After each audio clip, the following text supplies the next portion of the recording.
I'm delighted to welcome each of you to the 7 Habits of Highly Effective People. I believe that your involvement with this material can be one of the most exciting learning experiences of your life. The essential purpose of the 7 Habits of Highly Effective People is to learn how to lead your life in a truly effective way. To describe what the 7 Habits material is, let me share with you what it is not. It is not a quick fix program. It is not a program of the month. It is a process of personal and interpersonal growth and development that will require not only your continuing best efforts, but also your patience. As we all know, real growth and development cannot take place overnight. You must pay the price over an extended period of time to reap the benefits of these habits. Implementing the 7 habits will be an upward personal climb like a journey up a steep mountain. It won't be easy. It will be a challenge. As you ascend the mountain, so to speak, with this 7 habits material, you'll become acutely aware of the loose gravel, the loose rocks in your life. You may slip occasionally, maybe even fall back a time or two. You will feel the gravity pull of old habits working against you. But I'll assure you, as you continue in your climb and endure in your efforts, you will begin to feel a level of exhilaration and of attaining entirely new heights in your life, higher and higher levels of effectiveness. By applying this effort, you can expect to increase your capacity to achieve your personal and professional goals and to develop better working relationships with your associates and all of your loved ones.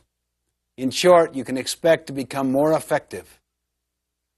Let me suggest that the best way to get the most out of the 7 habits is to be very open-minded, to be open to self-discovery. Participate, really get involved. Look for ways to apply and to implement these habits in your life. You see, our habits form our character. You may have heard the quote, "Sow a thought, reap an action. Sow an action, reap a habit. Sow a habit, reap a character. Sow a character, reap a destiny." For our purposes, we will define a habit as the intersection of knowledge, skill, and desire. You see, knowledge is the theoretical component. That is the what to do and the why to do it. Skill is the practical side of how to do it. And desire is the motivation side, the want to do it. In order to make something a habit in our lives, we literally must have all 3 components. Habits are powerful factors in our lives.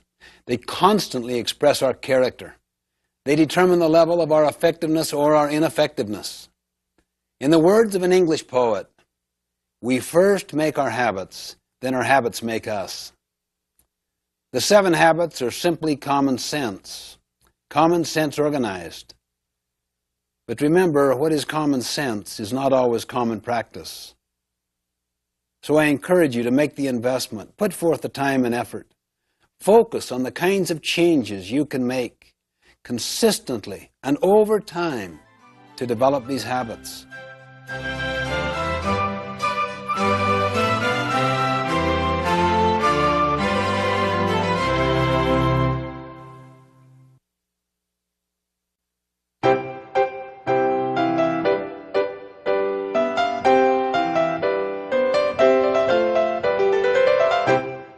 The development of the 7 habits began with a study I completed in 1976.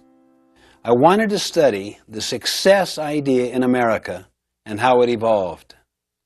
So I got into the popular success literature going back for 200 years.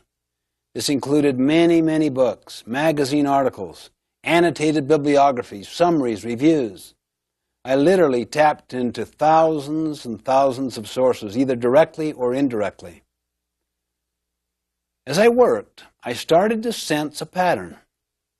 As soon as I sensed this pattern, I looked for evidence of it, and the evidence was everywhere. The basic finding was this. For the first 150 years, almost the entire focus of the literature was on character, on principles, on what we might call the character ethic. Attributes such as integrity, fidelity, courage, compassion, contribution, responsibility, justice, These findings became the basis for writing The 7 Habits of Highly Effective People. And then, because of many, many societal forces, the emphasis gradually shifted in the early 1900s, particularly in the 20s and the 30s, away from the character ethic to what we might call the personality ethic, which focused more on techniques than on principles. You are probably familiar with many books that illustrate the literature of the personality ethic. They basically deal with how to take care of yourself, how to look good, how to dress in particular ways, how to create the right image. In other words, the personality ethic focuses on how to appear to be rather than on how to actually be. Many of these techniques have real merit. However, if they don't have their roots in the character ethic, if they don't have their roots in principles, they won't have the power to create enduring effectiveness. For example, what if people learn techniques of influencing others, but they're fundamentally duplicitous or deceitful in their character? What if they really wanted to use people to build their own economic success? They might develop smoothness in their relationships so that they can have their own personal ends achieved, money, fame, glory, whatever. They really couldn't care less about contribution or service, purpose, adding value, helping others. How much trust would you have in them? How willing would you be to follow them or to rely upon them when things get tough? You know, one time I had a student come to me and say, "How am I doing in your class?" I looked him in the eye and said, "You really know how you're doing, don't you? A lot better than I do. How are you doing?" And he kind of looked down squeamishly. "Well, not too good, I guess. I just had kind of a rough time lately, and maybe I haven't applied myself as much as I should have." You really came to find out how well you'd psyched me out, how well you'd psyched out the system, isn't that right? When in fact, you kind of know in your heart how you're doing. "Well, how am I doing?" he said. "How are you doing?" Let's focus on what's really happening, not on what's appearing to happen. You see, this whole personality ethic with its technique focus is like the tip of an iceberg. The tip, or that part which is seen on the surface by others. It's above the water. The character ethic is like the great mass of the iceberg under the water. People often do no work in the foundation, where the great mass is, where the greatest long-term impact is. Too many people give all their energy and focus to the tip of the iceberg. That is, to learning techniques that others can see. You see this even in organizations, not just individuals. You see, programs change. Practices change. Principles do not change. If we help individuals and organizations to internalize principles, they will know how to adapt the practices to address specific situations. Let me emphasize that techniques have their place. They're very important. I really mean that. I mean, you want good human relations techniques, public relations techniques, communication techniques, management techniques. But when we use techniques to cover our own lack of character, they become manipulative. They undermine trust and confidence. You see, what we really need is the character ethic. And that's essentially what the 7 Habits is about. This material is based on an inside-out approach, meaning we give our first energies to our own character development before we focus on techniques or how to be more effective with others. Gandhi beautifully demonstrated this principle once. A mother came to him and said, "Would you help my child reduce the amount of sugar he is eating?" Gandhi paused, thought, and answered, "Well, talk to me in a week." A week later, the mother asked him again, and he talked to the boy, and the boy agreed. And the mother said, Why didn't you talk with him last week? Gandhi smiled and said, "You don't understand. Last week, I too was eating sugar." Unless we work on our character, we will not develop trustworthiness. And trustworthiness is built by the combination of both character and competency. We could have all of the ability in the world, but if we don't have the basic character to be reliable, to take responsibility, others will soon learn to distrust us.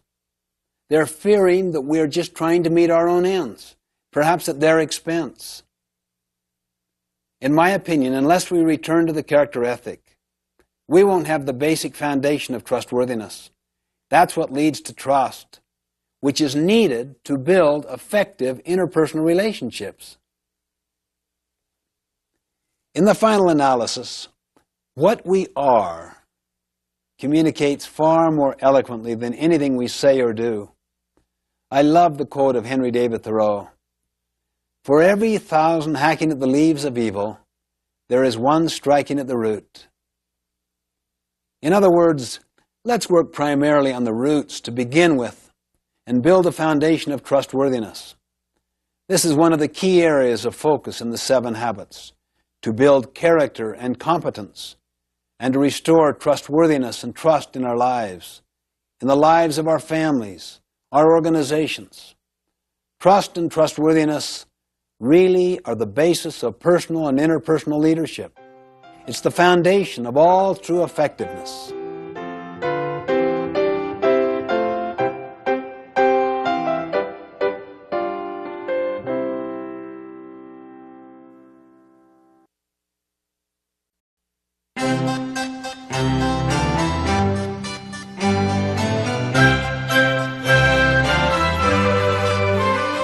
Now, before I go into the habits, I would like to stand back and look at the basic structure, the basic framework of the 7 habits as a whole. You see, they're organized in a particular way for a reason. They're all interrelated. In fact, the relationships and the sequence among the habits are the key to their overall power. To help us visualize the sequential and progressive nature of the 7 habits, I'd like to use a simple diagram I call the maturity continuum. Maturity refers to a process leading to growth and development, and continuum refers to the continuous, incremental nature of growth and progression. If you were to see a maturity continuum line from low maturity to high maturity, there would be 3 basic levels to it. The first level is dependence. The second level is independence. And the third and the highest level is interdependence. Let me define these 3 terms very briefly. Dependence basically means you need others to get what you want. You see, all of us began life as an infant, dependent on others for nurturing and sustenance. I may be intellectually dependent on other people's thinking. I may be emotionally dependent on other people's affirmation and validation of me. Dependence is the attitude of you. You take care of me. You come through for me. Or you don't come through. I blame you for the results. Independence basically means you are pretty much free from the external influence, the control, and the support of others. You think, you act for yourself. You're validated from within. You're inner-directed. You're self-reliant. You get what you want through your own effort. Like dependence, it is possible to be independent in various areas, physically, financially, intellectually, emotionally, while not being independent in other areas. Independence is the attitude of I. I can do it. I am responsible. I am self-reliant. I can choose. True independence of character empowers us to act rather than to be acted upon. It frees us from our dependence on circumstances and other people. It is the avowed goal of many individuals and also many social movements to enthrone independence as the highest level of achievement. But it is not the ultimate goal in effective living. There is a far more mature, more advanced level. The third and highest level in the maturity continuum is interdependence. If people were interdependent, what would they be? They would be very much like a marriage, a family, an executive team where they need to cooperate together in order to accomplish what I want, what you want, what we want together. In fact, we live in an interdependent reality. Interdependence is essential for good leaders, good team players, for success in marriage, for family life and organizations. Interdependence is the attitude of we. We can cooperate. We can be a team. We can combine our talents, our abilities, our best efforts to achieve our highest success. Now here is the basic insight. Think on this. Until you and I are independent, we cannot be interdependent. Let me say that again. Until you and I are independent, we cannot be interdependent. In other words, we can't do calculus before we understand algebra. We can't run before we learn to walk. We neither can learn to work cooperatively with other people if we don't have internal self-mastery. That's why the first three habits, be proactive, begin with the end in mind, and put first things first, deal with self-mastery, self-control, self-dominion. They form the deepest part of our character. They constitute what I call the private victory, the victory over self. You see, private victories must precede public victories. To lead others effectively, we first must be able to lead ourselves effectively. For example, when I make a commitment to get up early and exercise, and I literally carry it out, I feel better. I feel better about myself. I have greater emotional strength. I have better physical energy. You see what that means? A private victory. As a result, I do better in all my relationships with others. That's the public victory. However, have you ever noticed the tendency to be irritable with others after failing to keep a commitment to yourself? I know, speaking for myself, I can usually trace my weaknesses, my failures in dealing with others to some flaw, some failure to win my own private victory. These first three habits lead us from dependence to independence. Then once people have control over themselves and have a measure of independence, they're ready to deal with the next three habits. Think win-win. Seek first to understand, then to be understood. And synergize. All of which helps us in our relationships with others, enabling us to be successful with people. Habits 4, 5, and 6 develop what I call the public victory, effectiveness with others. It's based on teamwork, on cooperation, and communication. Habits 4, 5, and 6 utilize our personality. They're more skill-based, and they lead us from independence to interdependence. That is the attitude of we, where we cooperate to accomplish desired results. Then habit 7, sharpen the saw, is the habit of renewal, of regular, balanced renewal in all of the dimensions of our life. It surrounds and encompasses all of the other habits. It is the habit of continuous improvement that creates an upward spiral of growth and development. Now, interdependence is a choice that only independent people can make. For instance, let's say you're my supervisor and I'm very dependent upon your opinion of me. I'm also dependent financially and intellectually upon you. But let's say you have some blind spots in your performance and you really need feedback. I'm aware of your blind spots. I also have enough skill to give you feedback. But would I do it? I wouldn't. I'm too dependent upon you. I'm too angry at you. I'm mad because those blind spots hurt me. I have what's often called a love-hate relationship. You see, the person you're dependent upon also controls you. If you don't get what you want, it makes you mad. so I wouldn't possibly give you honest feedback. I don't want to rupture my relationship with you. So what do? I talk to others, and then they share their experiences, and they validate me, and we badmouth you. We're simply not interdependent. If I were truly interdependent, that means if I'm first of all independent, I could go to you and I could say, could we have a visit? I would like to share some of my concerns. But if you were dependent yourself and used to borrowing strength from your position power, you might try to intimidate me. You might say, well, what is it, Stephen? Let's get to it right now. What are your concerns? On the other hand, if I'm emotionally and intellectually independent from you, I could be courageous and kind at the same time. I'm patient. I don't give up, but I don't give in.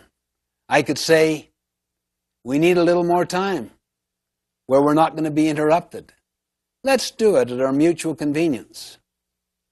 You would sense that you're dealing with a person of integrity, of power, of strength, of courage. You would also know from my professional development opportunities and the way I have exercised them, I've got about 10 other jobs I could go to at any time. You probably also know I'm the only one in your crew that isn't bad-mouthing you. I have no need to badmouth. I have no energy around your weaknesses. I don't want to do something to hurt you. I want to do something to help you, to overcome your weaknesses, or perhaps help you compensate for the deficiency in some way. So I'm most positive person on your entire team. I'm almost indispensable to you. Now the first 3 habits develop that kind of strength, courage, and capacity. The next 3 habits help me know how to work effectively with you so that my strength does not intimidate you. I can empathize with you. I can read the needs of the situation and figure out the best way to make the presentation so that the two of us can cooperate together and solve the problem. You would see me as the best source of problem solving on your entire team. Interdependence is where real freedom is. That's where excitement is. That's where adventure is. Their very best comes to the fore. That's the maturity continuum, the adventure of building powerful, interdependent relationships, interdependent teams.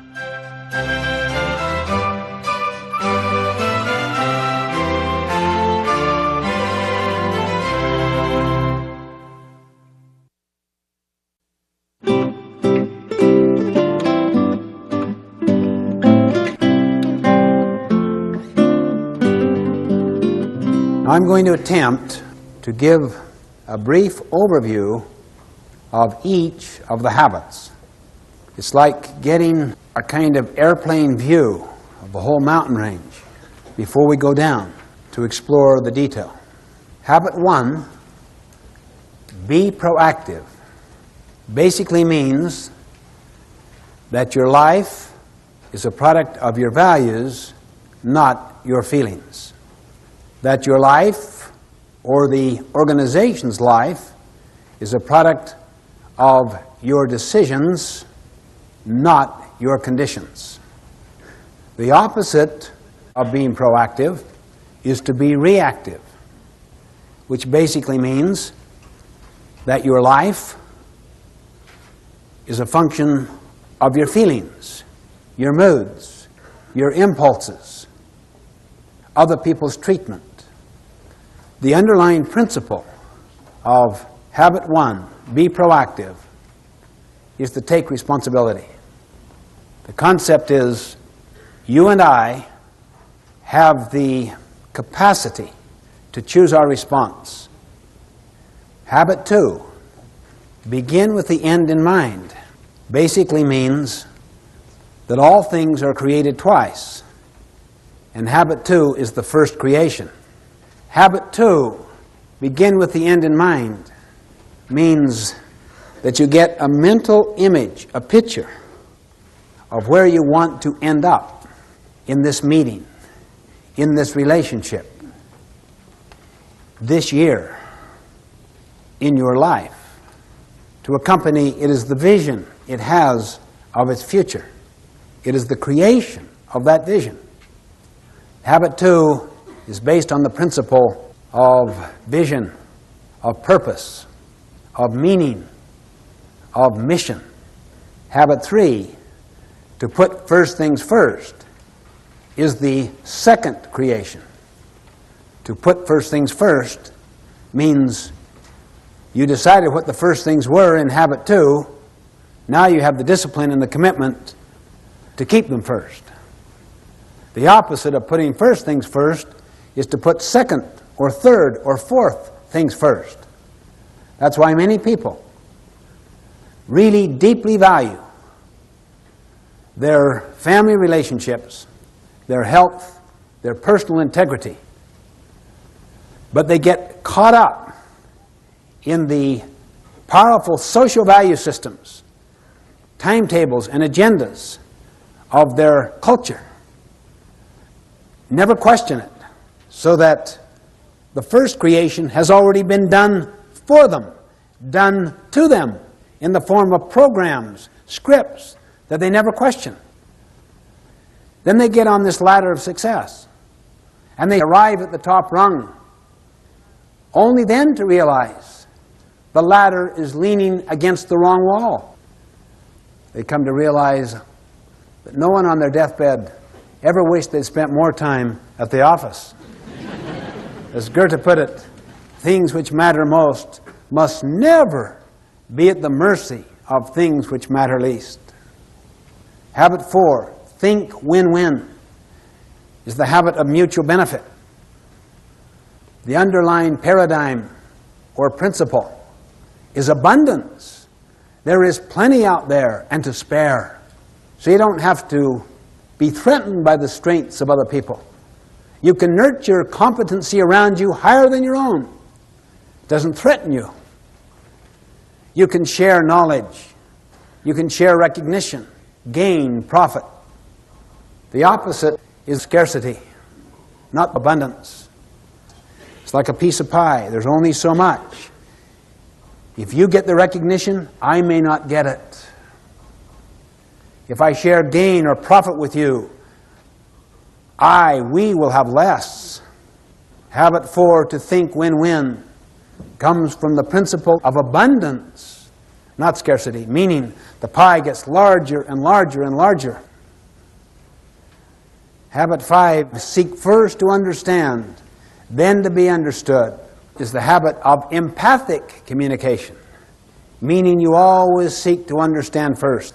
The teacher diagnoses, pre-assesses before teaching. The doctor diagnoses before prescribing. The attorney does discovery before developing his or her own case or brief.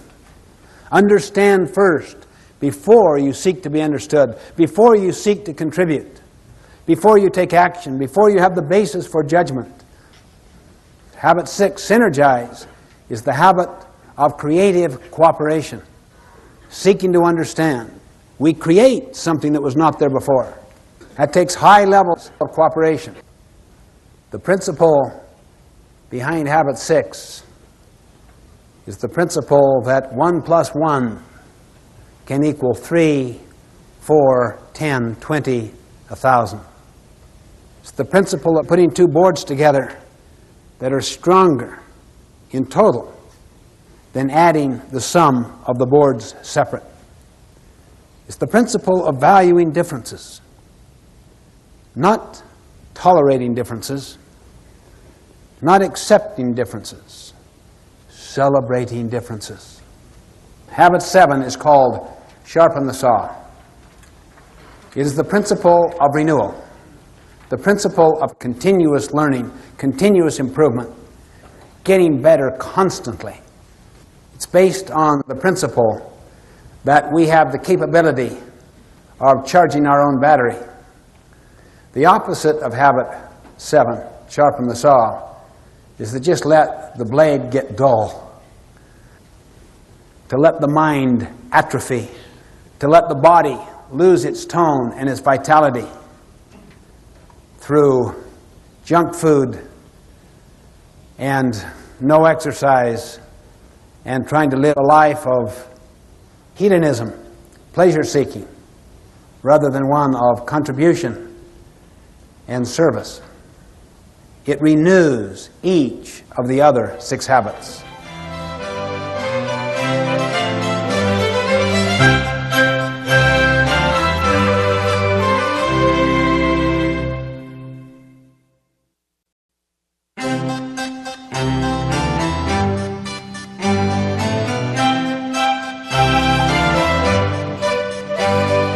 Now, simply, the 3-person process is this.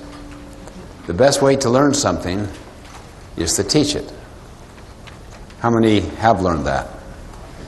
How many have learned that when you really teach is when you really learn?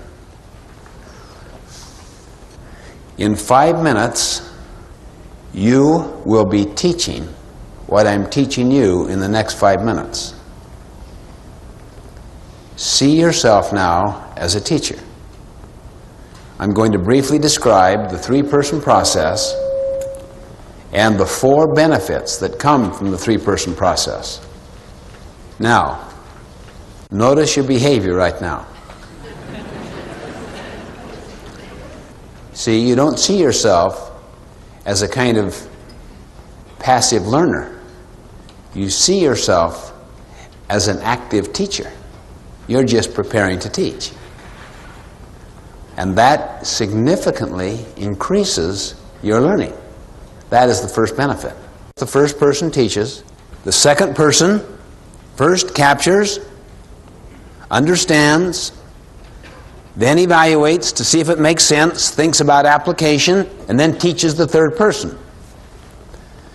Then that person teaches another person. This way you can take material and cascade it through an entire organization. Second benefit.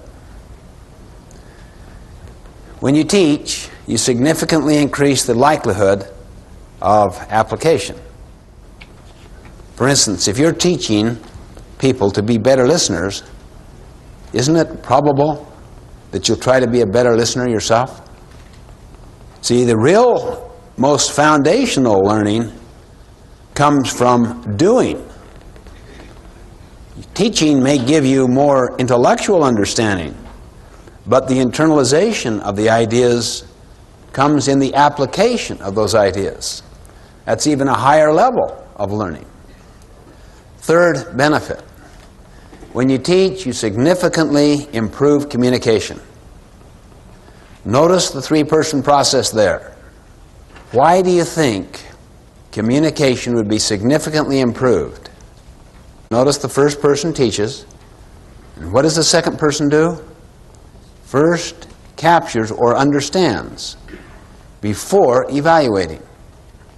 What is the number one obstacle in the field of communication? People do not listen. They do not capture accurately. They evaluate while they're listening. But if people are trained to capture accurately, completely, before they judge, you can listen for purpose, main points, how each point is proven or validated, how each point is illustrated or applied, and value. The fourth benefit. When these things happen I'm talking about, it is very bonding to the relationship. The relationship gets steeper and stronger. Why? There's so much authenticity. There's so much sincerity. There is so much empathy and creativity being manifested in the communication processes. When you do this with your children, you will learn better. The next time you send somebody to a convention, to some training activity, to some association meeting, before they go, what do you say to them? When you return, you will have the privilege of distilling the essence of what you learned to the assembled staff for half an hour.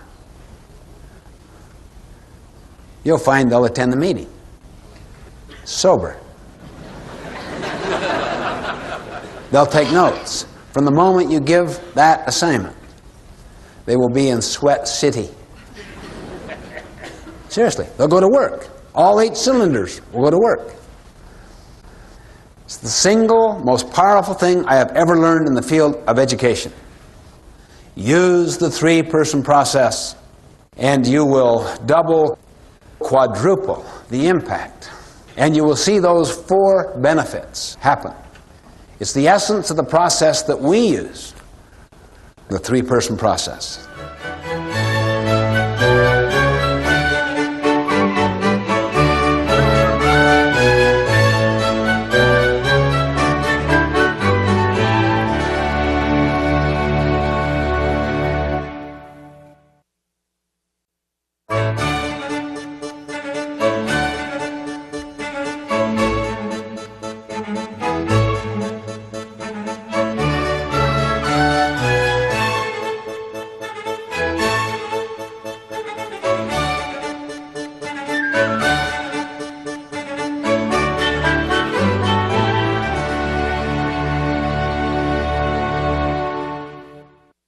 When we get into the 7 Habits material, we have to realize that it is all based upon principles, upon natural laws. That is why we are presenting this foundational material first. We need to understand the concept of a principle and the concept of a paradigm, and also how to define effectiveness. Then we'll look at the 7 habits. I suggest that principles are not only natural laws, objective, factual, external to ourself. I suggest they are also self-evident. How would we know that? We have found that if you can get enough people interacting freely and synergistically who are informed, all the value systems are the same. We find that regardless of one's background, religion, culture, nationality, race, gender, regardless of the level in the organization, regardless of the industry or the profession, the same underlying values are universal. They represent what we could call principles. There is consensus that surrounds them, such as integrity, service, contribution, the growth and development of people, kindness, how you treat people, dignity, fairness. These are universals. Every one of the habits represents a principle, a fundamental natural law that is self-evident. Now, let me just give an illustration of the difference between a social value and principles. It was a dark and stormy night.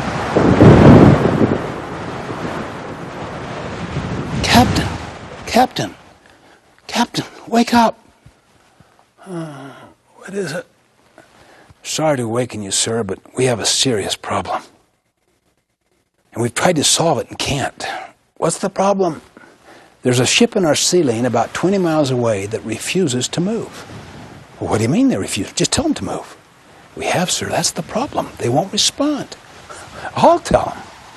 The signal goes out. Move starboard 20 degrees. The signal comes back. Move starboard 20 degrees yourself. What arrogance. Who is this guy? He doesn't know who I am. Let him know a captain is giving the command. The signal goes out. This is Captain Horatio Hornblower, the 16th. Move starboard 20 degrees at once. The signal comes back. This is Seaman Carl Jones, the 3rd. Move starboard 20 degrees at once yourself. This is a command. A seaman commanding me, a captain. I can't believe this. What is going on? Let them know who I am. We're a battleship. We could just blow them up. The signal goes out. This is the mighty Missouri, flagship of the 7th Fleet. Signal returns. This is the lighthouse.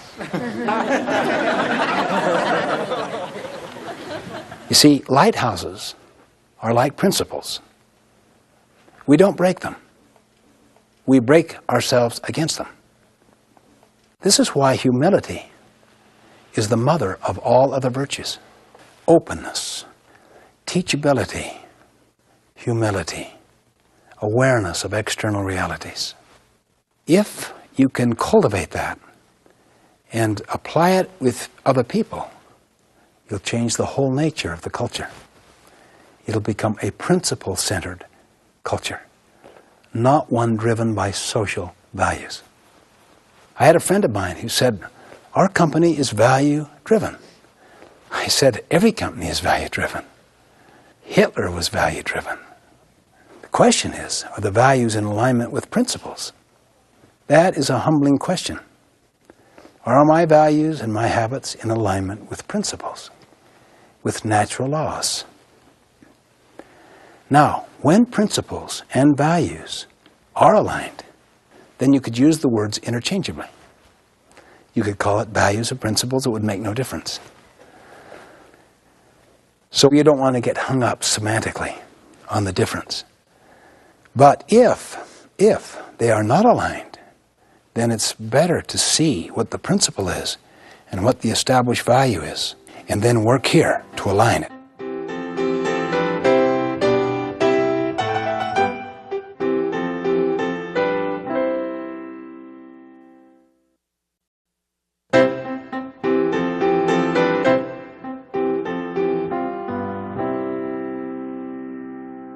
It's constantly an effort to understand principles. The law of gravity. Gradually, the whole world has come to accept that. The apple falling out of the tree and hitting the scientist's head. Simple observation. The law of gravity governs. What if you had a legislature trying to repeal the law of gravity? A principle is the actual reality, like the law of gravity, the way things are. How many here, when you were in school, did a lot of cramming? Be honest now. How many got really good at it? How many here have ever worked on the farm? Ever cram on the farm? I don't mean just work hard at the end to bring in the harvest. I mean, forget to plant in the spring, flake off all summer, and then really work hard in the end to bring in the harvest. Well, it's patently foolish. We know that. Why? Because a farm is a natural system and is governed by what? Principles or social values? Principles. What about the development of our mind? What would you say? Social values or principles? The development of the mind, not the getting of a degree. You can't fake it. The development of the mind is based on principles, the law of the harvest, not on social values, however popular. What about the body? What would you say? Social values or principles? Our health, physical, mental, spiritual, emotional, is governed by the law of the harvest, by principles, not by social values. Now let's have just a little fun for a second. You look strong and healthy, and I'm sure he'll pass the test. Okay, now what we want are 20 straight back push-ups. If you get into the push-up position, please. Okay. All right, we're going to cheer you on. We're going to count for you, too. There's some Army guys back there.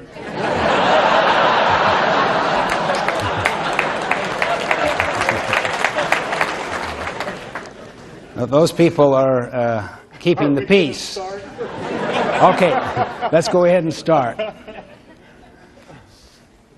We'll count and cheer you on. How many am I doing? Just 20, straight back. All the way down.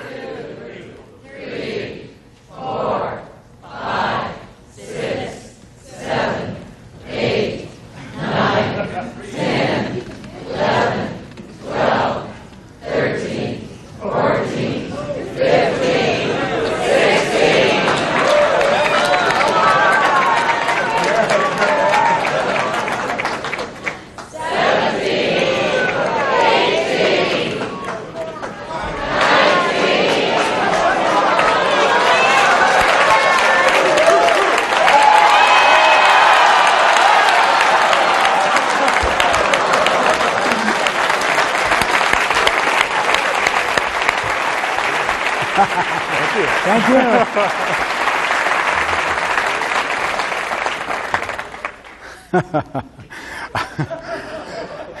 No purpose, just a little fun.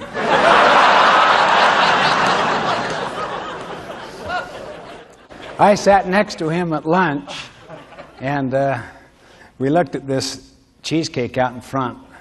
I ate it. You ate it? Told you you'd live with the consequences. Everything that I've been talking about is not easily achievable. It takes continuous effort. You can't fake, for instance, the ability to do 20 push-ups. You can't fake it. You have to pay the price. Next time I come back, he literally, I'm convinced, could do 25, even 50. But he'd have to pay a price to do it. It stirs up an awareness that we're dealing with realities out there, particularly principles that ultimately will govern. We are not in control. See, the traditional concept is get in control. We are not in control. Principles control. We control our actions, but the consequences that flow from those actions are controlled by principles. As Abraham Lincoln once put it, people will pass away, but principles never will. They endure.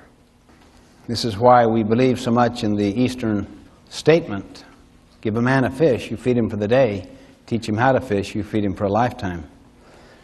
See, even though you may teach someone a practice, always try to teach the principle which underlies it, because the situation may change and the practice no longer applies. The principle will be constant. Principles are universal natural laws, self-evident, self-validating. They govern. Ultimately, values don't govern. Principles ultimately govern.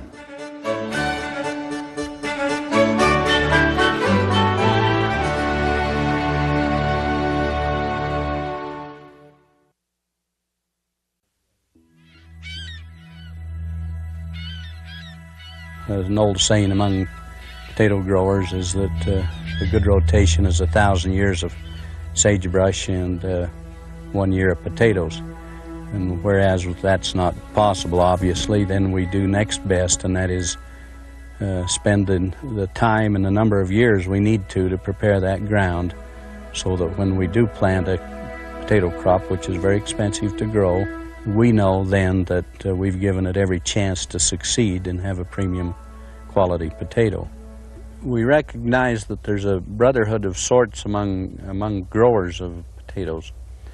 On the other hand, we also recognize the fact that we're in total competition one with another, and that those people who buy our products examine virtually every potato storage and try to select the premium quality potatoes. In the potato industry, people are willing to pay for a premium potato, but a poor quality potato is really unmarketable. So it's a very serious consideration that we take the time to prepare for that potato crop. And so what we do is spend anywhere from 2 to 3 or 4 years preparing the ground prior to planting the potatoes. And this crop is one of them. It's a wheat crop, and it's not a lucrative crop, but it's a very good crop to prepare for the potato crop that's yet to come.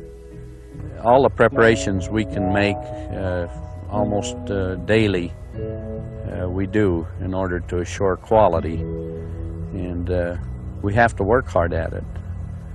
Otherwise we have a product that no one wants to buy. One of the things that we've learned over the years, and I'm not young anymore, is the fact that Mother Nature is terribly unforgiving, and if we violate her rules, then she's very severe. And those who try to cheat her and ask for leniency are the ones who ultimately fail. Some years she may give us a little break, but if you count on it, you're a fool. You count only on your ability to get the crop out before Mother Nature's going to come and take it from you. The temptation to do things easier, quicker, is sometimes there, but we've learned that we can't do it. We have to put the time and effort and money into having machinery and people prepared and make the sacrifices that's necessary to get it done in that time frame. We have 3 or 4 years of preparation for one crop of potatoes, and then we have a window of 3 weeks to get that crop out of the ground and under cover before Mother Nature plays tricks on us. We try to maximize our growing season by waiting as long as we dare, but we also know that we're tickling the dragon's tail, so to speak, and so we make every preparation we can to let the crop grow as long as we can, and then once that's over and then we get into harvest, it's terribly important that we go not night and day but 18 hours a day in order to beat that potential cold that could destroy the crop even though it's in the ground. It's a pretty tough schedule and pretty important that we're fully prepared and competent and get the job done timely, or we could lose it. Virtually 3 or 4 years of work. In this business, we've learned some lessons, and some of them in a hard way, that we can't take shortcuts or try to cheat as it relates to a harvest time. All the advances we see in irrigation, in equipment, in technology, in seed, and fertilization is not a substitute for other things. Anytime we violate the law of the harvest, so to speak, then we're doomed to failure in spite of all the advancements that we see come along. We try to make the best use we can of new technology and equipment that fits our needs, but we have also learned that it is no substitute for good, sound decision-making and preparation, which we've always relied on, and we will always rely on it. It's more fundamental than changes in technology and equipment. I sense sometimes that there's a growing mentality in this country and maybe in the world that great things are going to be accomplished through advancements in technology and communications and computers, to the point that the human element is not important. And I think nothing could be further from the truth, that we succeed only to the point that we develop the ability to change with changing times, to be prepared, to resist the temptation to make shortcuts in our own preparation and knowledge. And I think the moment we rely on technology to substitute, we make grave mistakes. By the very nature of farming, we have no roof over our head. We take whatever Mother Nature gives to us. We can't store good weather. We have to use it when it's good. We can't control the elements. We like the life. We think it builds character in people.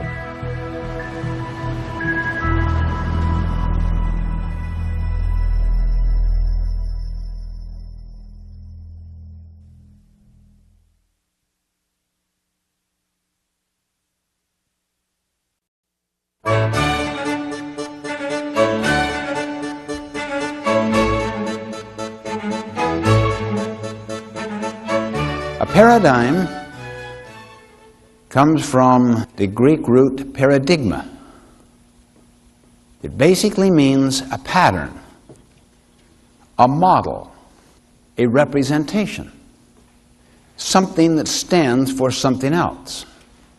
It comes from the mental image you have in your mind of the way things are out there. And the images we carry in our heads of the way things are, of reality, come basically from our own backgrounds, our own experiences.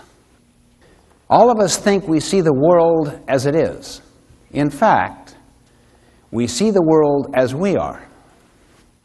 We project onto the outside world, our environment, the people we associate with, including how we see ourselves. We project out of our own conditioning experiences, our background, a certain representation, a certain model, a certain set of expectations, a certain assumption on that reality out there. And we think that's the way it is. I might describe myself or you or a situation as if I am describing it as it is. In fact, I am describing myself, that is, my perceptions, my frame of reference, my worldview, my value system, my autobiography. And I'm projecting it upon the outside. Now let me give a very simple layman's way of looking at a paradigm. It is a map, like a map of this hotel, or a map, let's say, of Portland. I'll ask this gentleman.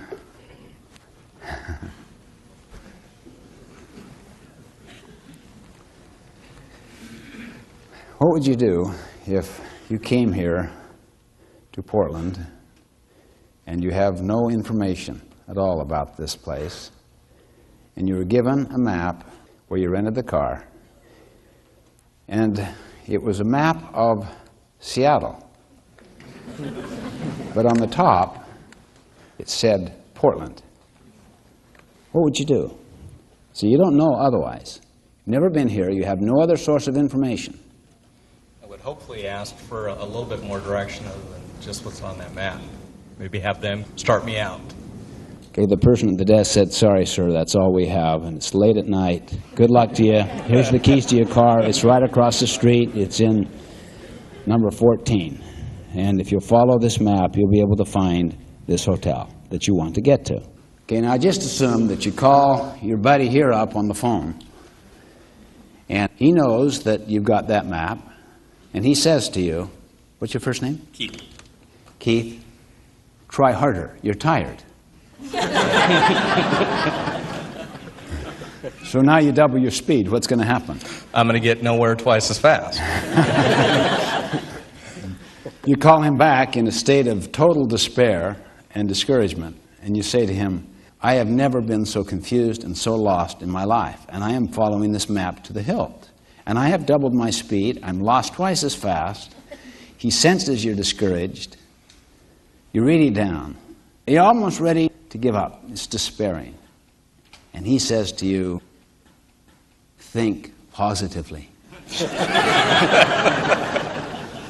He gets you just jazzed right out of your gourd. I mean, he says, "You can do this thing. Rise to the occasion. Do it." I do it. That'll do it. Now you don't even care you're lost, right? That's right. I'm happy lost. That's what a paradigm is. You see, a paradigm is the map you have in your mind. Once you have an accurate map, then your behavior and your attitude matter. See, what we call maps are usually assumptions. Assumptions of the way things are. Assumptions of the way things are represent just, that's what reality is. You don't question that. I remember I was giving a speech a little while back, and there was someone on the front row just constantly talking to another person. And my mother was 2 rows behind, and she was so upset that here her precious son was being so ignored, so blatantly, so openly, constantly, and would not end. From the very moment I began to the end of my speech, just constant talking. And it just totally discombobulated her own listening, and she felt like taking her purse and reaching 2 rows ahead. Anyway, she went up afterwards to the person that was running the conference, and, "Did you see that? Did you see what was happening? Can you believe that right there on the front row that Yeah, I know. She's Korean. That's her translator.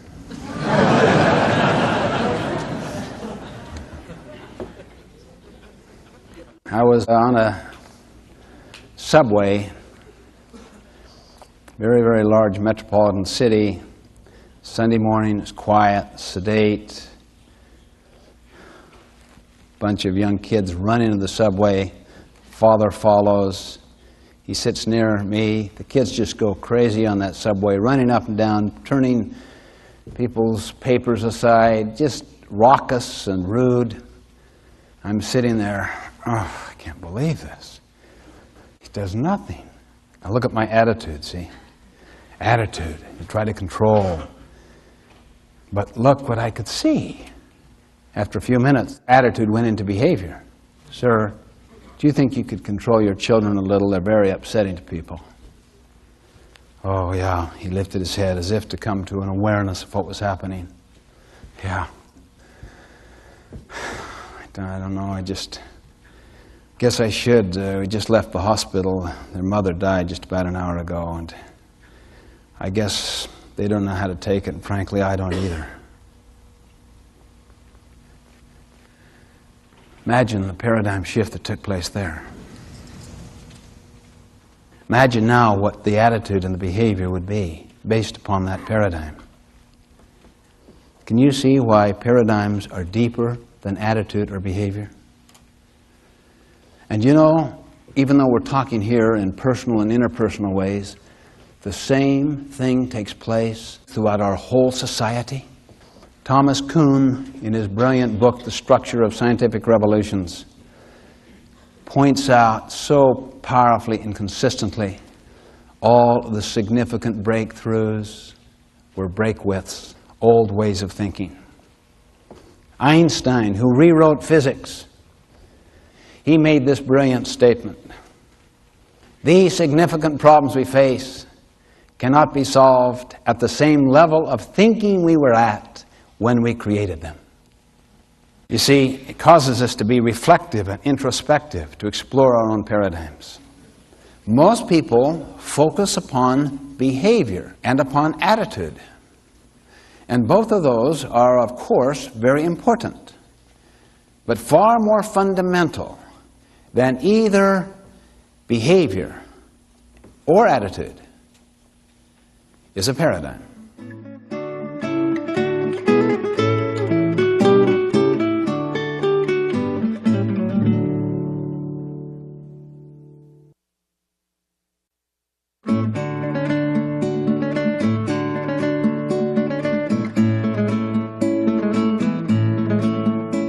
How many here have ever been to the crazy mirror room in the carnival? Well, what if that was the only source of information you had on your body? This weird caricature. I mean, it showed me without any hair, if you can believe it.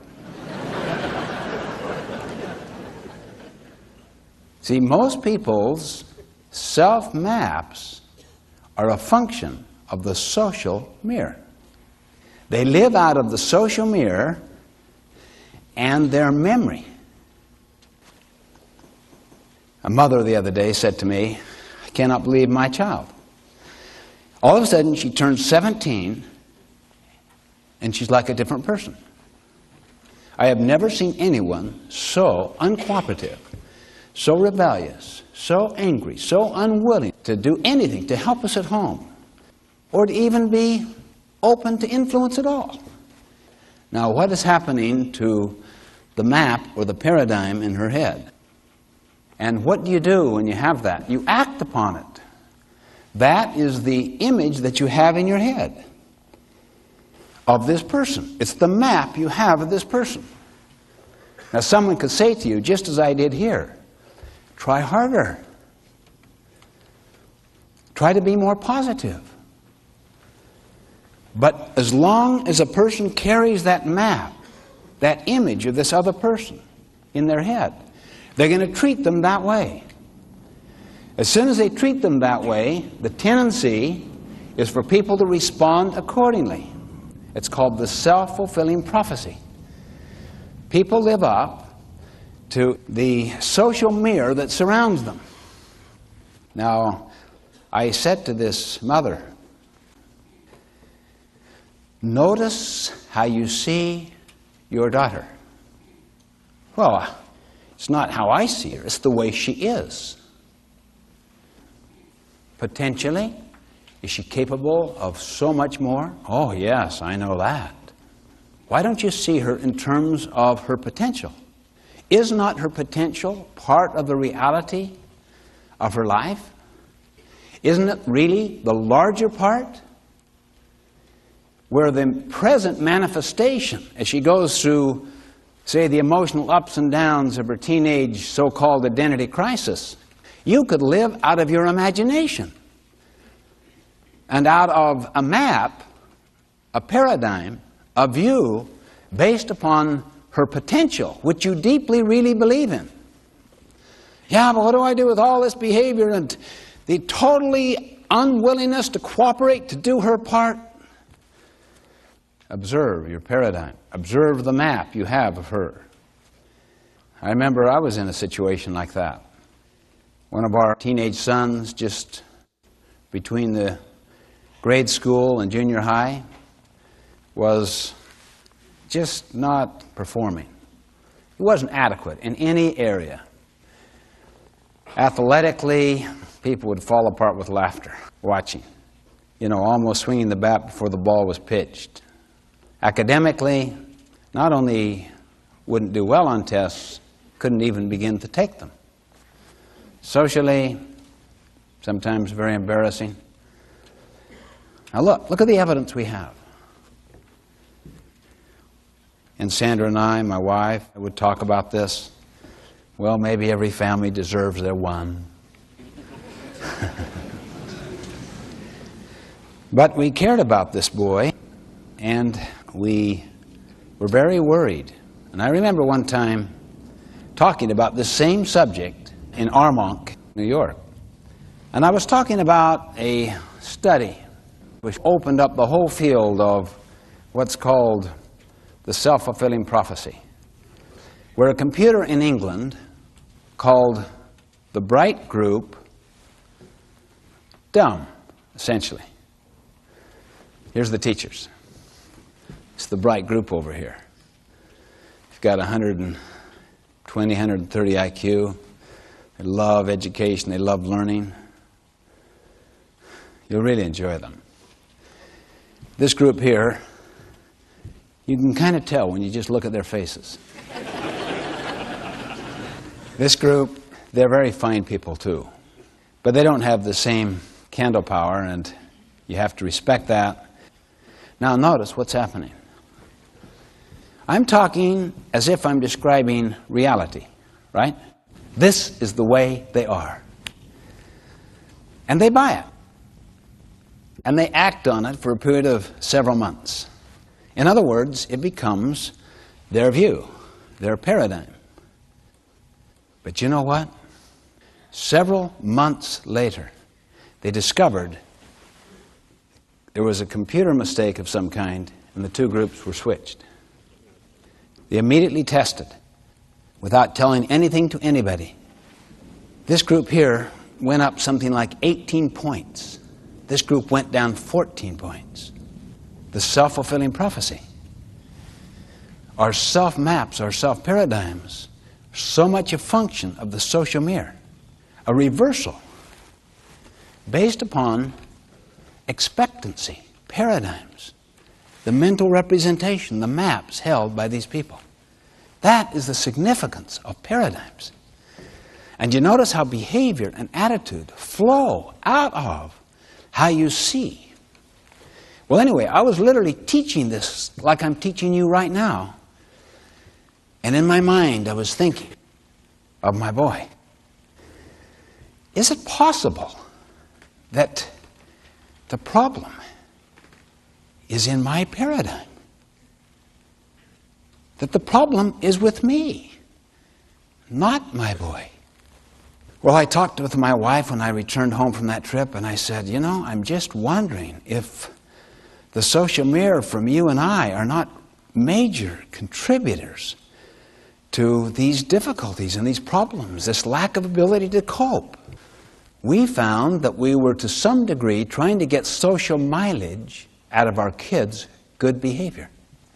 See, that was part of our motive, of what people thought of us about our children. We liked the way they would speak well of us because of the performance of our children. We worried what would happen if they didn't live up to it. We see what we seek. So we explored our motives and said, this is not what we seek. We began to see him differently, as a person precious in his own right, not to be compared with anyone else, not to get into the social mirror of comparison against timetable, social agenda. He could easily be a late bloomer with tremendous potentialities that does not test out well in some areas. We don't know. It's just a whole big area of potential. And we were trying to put labels upon it. You see what I mean by the tendency is to project out of our own experiences, like a home movie, to project it onto someone else and to label. But we never explored our own motive. We never became reflective and introspective. Things were going well with the others, but all of a sudden, something threw us out of our standard operating procedure, and we couldn't just easily gloss over by psyching him up with PMA stuff. Come on, think positively. You know, keep your eye on the ball when it comes now. All right, now, then you swing. That's okay, son, don't worry about it. Get off his back, you know. You made mistakes. Okay, you're all fine, son.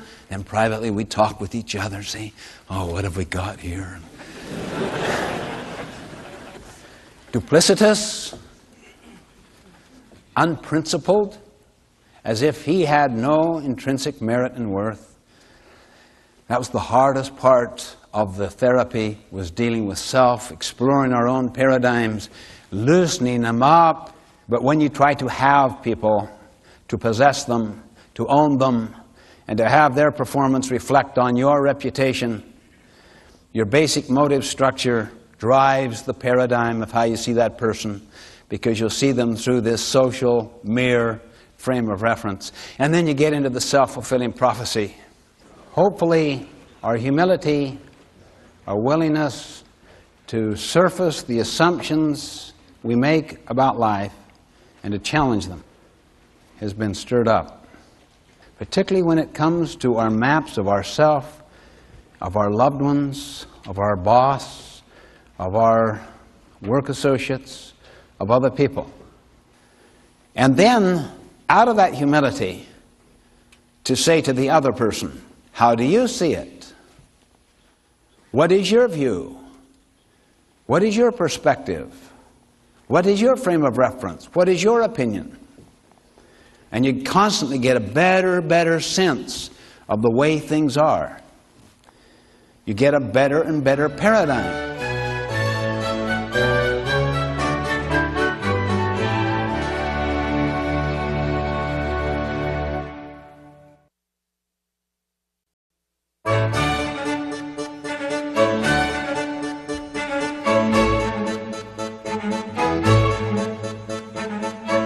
The 7 habits of highly effective people. Highly effective. Not mediocre effectiveness. Not low-level effectiveness. High effectiveness. Quantum leaps in effectiveness. What do we mean by effectiveness? What is effectiveness? We could use the word success, you know, but that word carries so much of the old social value connotation of having it all. That's why we use the word effectiveness. 7 habits of highly effective people. You know about Aesop and his famous tales about this poor farmer, you know, really down on his luck. And the farmer visits his favorite goose, and he notices, one day, there is a large egg, a golden egg, by the side of that goose. He thinks someone has tricked him, so he throws it away. Second thought, he decides to test it and finds out, indeed, it is pure gold. Pure gold. And he's been so poor for so long. And the next day, another one. And the next day, another one. Every day, there's another golden egg. He becomes so wealthy, so fabulously wealthy, but he also becomes very impatient and very greedy. He wants them all. He wants them all now. So he kills that goose, reaches inside to get them all, and of course finds none. Now, in that little fable is the essence of the definition of effectiveness.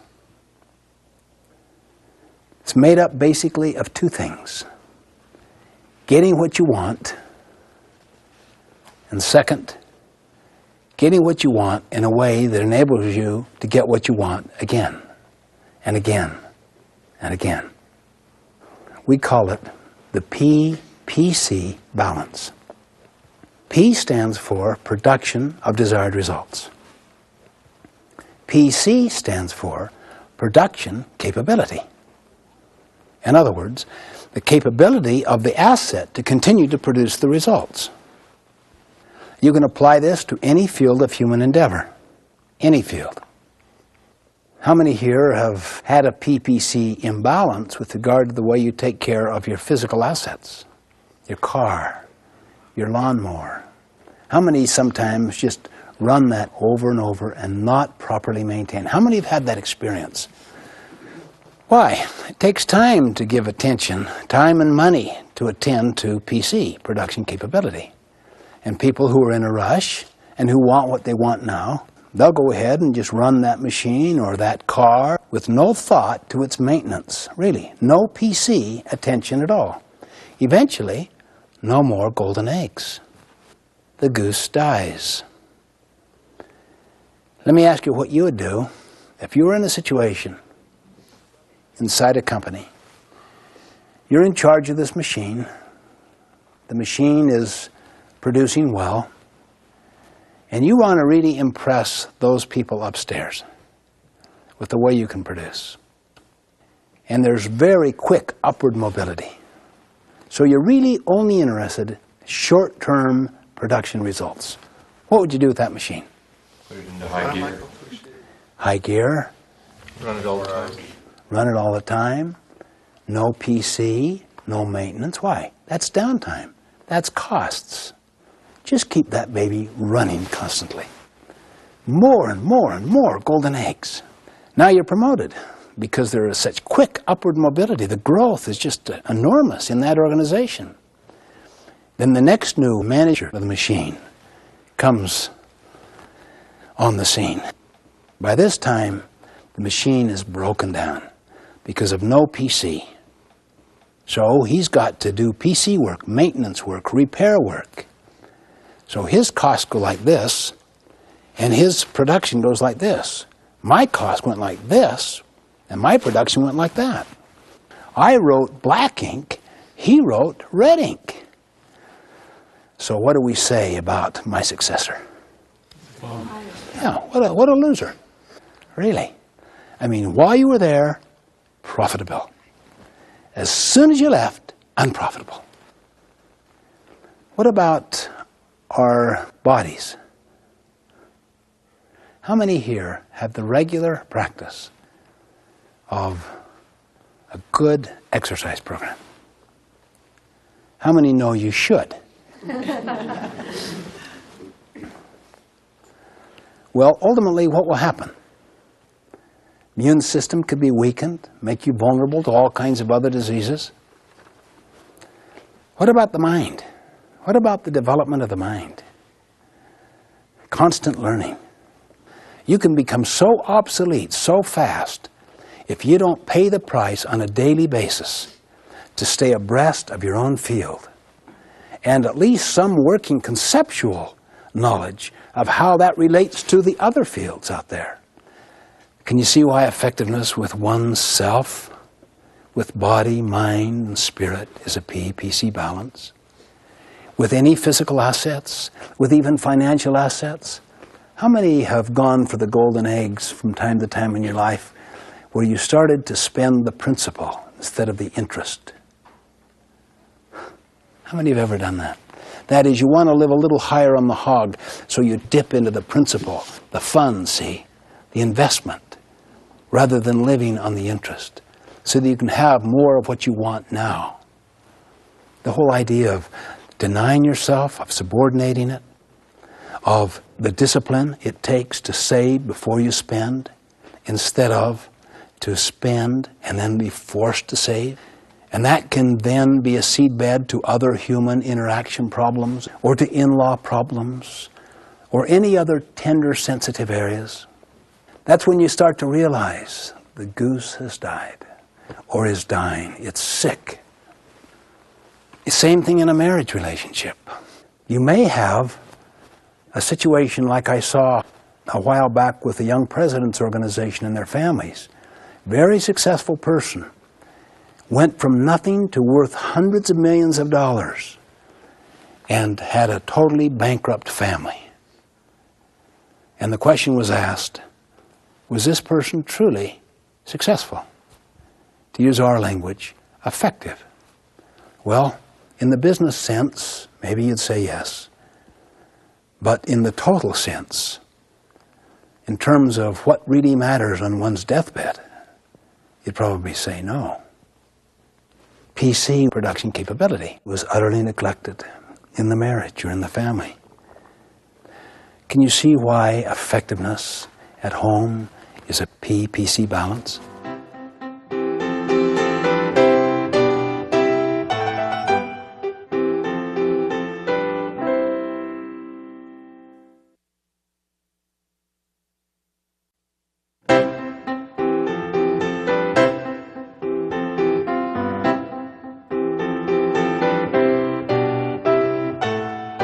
What about business?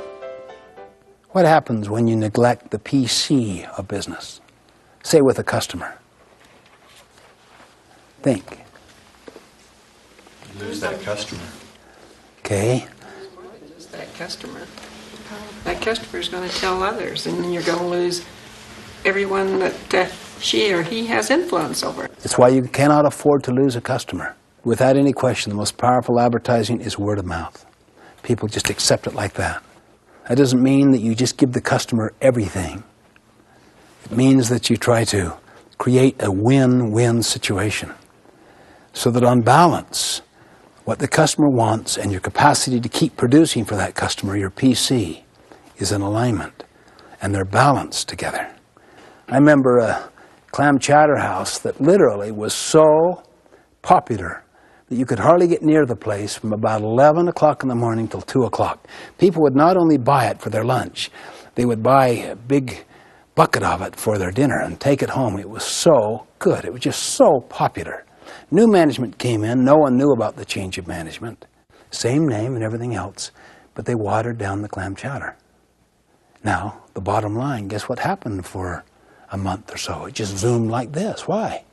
They save all that cost, all that expense in the quality put into the clam chowder.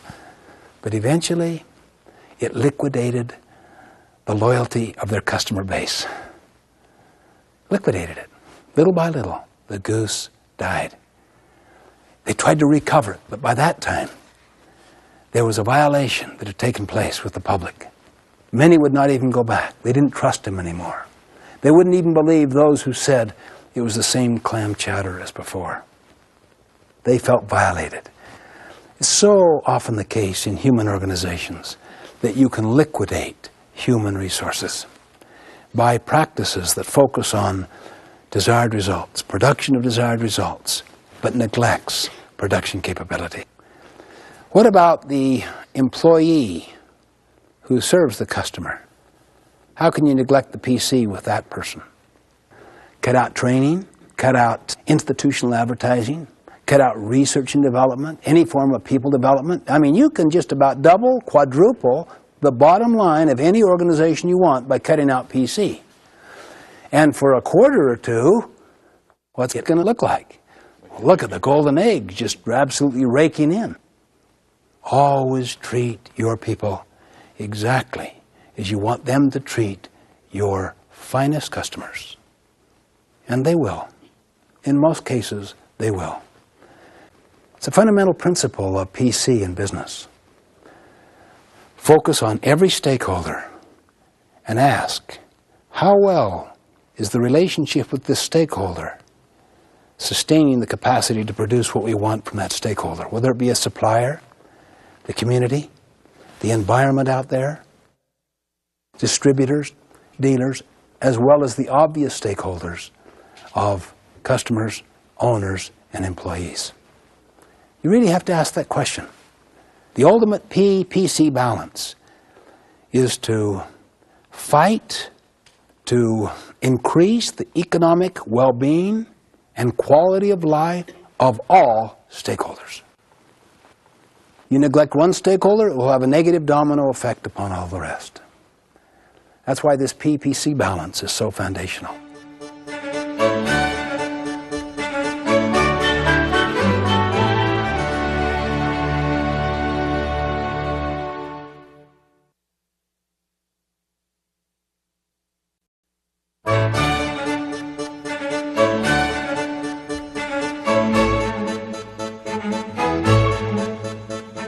Now, I'd like to introduce you to a concept called the emotional bank account.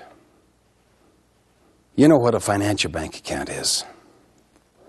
If you were my banker and I were to make many, many deposits into this bank account, it would gradually get larger and larger. I could even take withdrawals from it, but I have great reserve capacity. An emotional bank account is like that as well.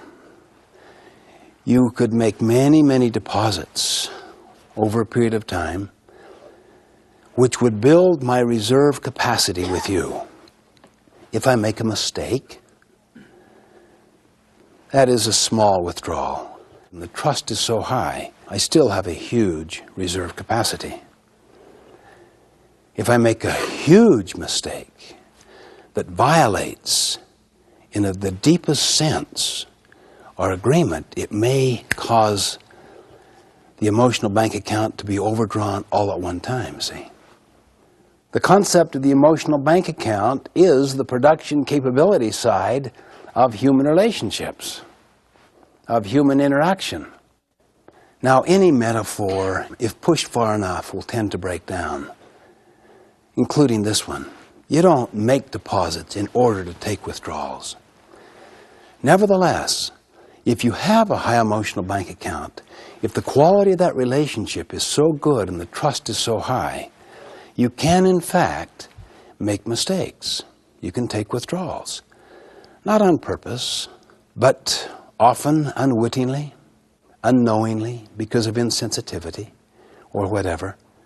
But people understand. Just to illustrate, how many have a high emotional bank account with somebody, a trust relationship with someone, think of that person, that it is so high you can communicate with them almost without words? Can you think of people? How many have such a high emotional bank account that you can even make mistakes in your communication and they'll still get your meaning? Why? They know your heart. They know what you represent. Now the opposite. How many have a relationship with someone that is really strained, where the trust isn't there, where the emotional bank account is overdrawn? How many have had that in your life or now have one of those in your life? Now what happens when you communicate? What happens when you are very clear in your communication? It won't take. They're always looking for the hidden agendas. They're reading between the lines. What's going on here really?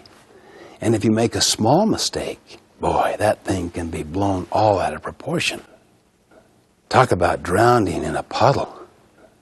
Talk about exacerbating some small little weakness into a major character flaw or something like that. What originally began as just simple misunderstandings are exacerbated until they become major communication breakdowns. Some people even call them personality conflicts. I was doing a seminar one time on the Oregon coastline. It was so beautiful that we actually held our meetings outside. People just wanted to be immersed in this nature. A lovely day, it was warm. One man came up to me afterwards and said, "Oh boy, I wish I could enjoy these things, that I just can't." "What's the problem?" "Well, I don't know, my wife just grills me like you can't believe. I mean, she just doesn't trust me, and she constantly, examines every part of my life. Where have you been? What did you do? Who did you go with? What did you do tonight? Who'd you go to dinner with? And who can I call to check up on all this?" And then we talked a little while, and then he said, "Of course, I guess she has good reason for all these misgivings. I mean, I met her when I was on one of these trips when I was married to someone else." And I remember saying to him, "You cannot talk yourself out of problems you behave yourself into. There is no shortcut. There is no quick fix. The law of the harvest governs."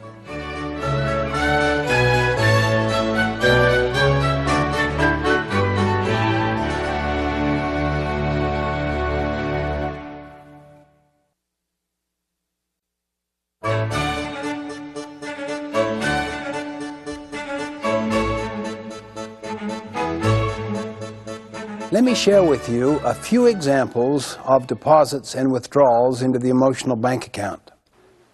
The first and most important deposit: kindness and courtesy. The opposite, of course, would be unkindness and discourtesy. A second deposit: make and keep promises. The opposite of that is don't make promises, or make them and break them.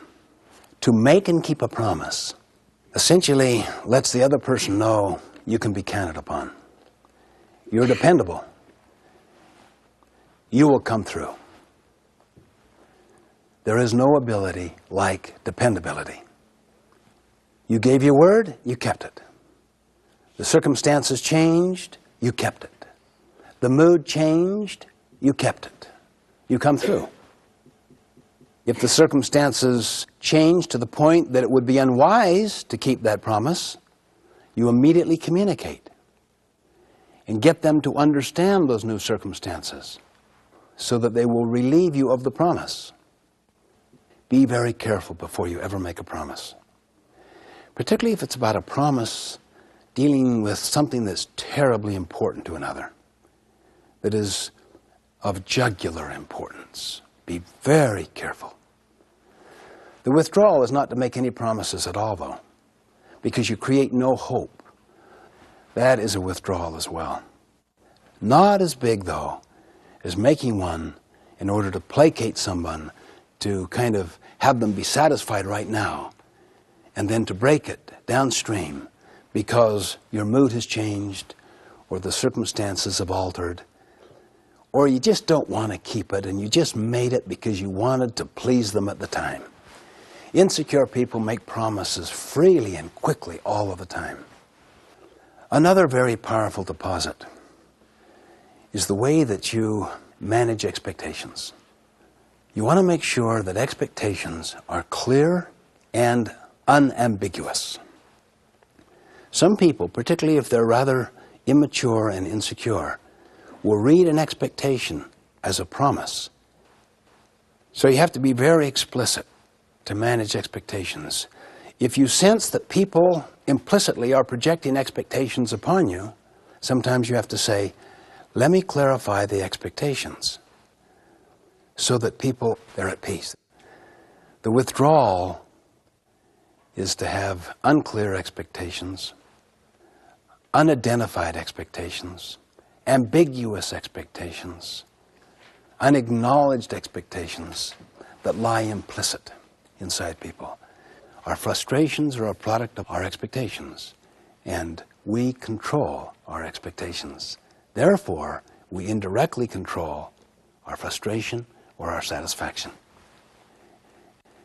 Another extremely powerful deposit strikes at such a deep tendency that many of us have, having to do with being a judge. I call this deposit loyalty to the absent. The withdrawal, of course, would be disloyalty and duplicity. Always be loyal to those who are not present. Speak about them as if they were present.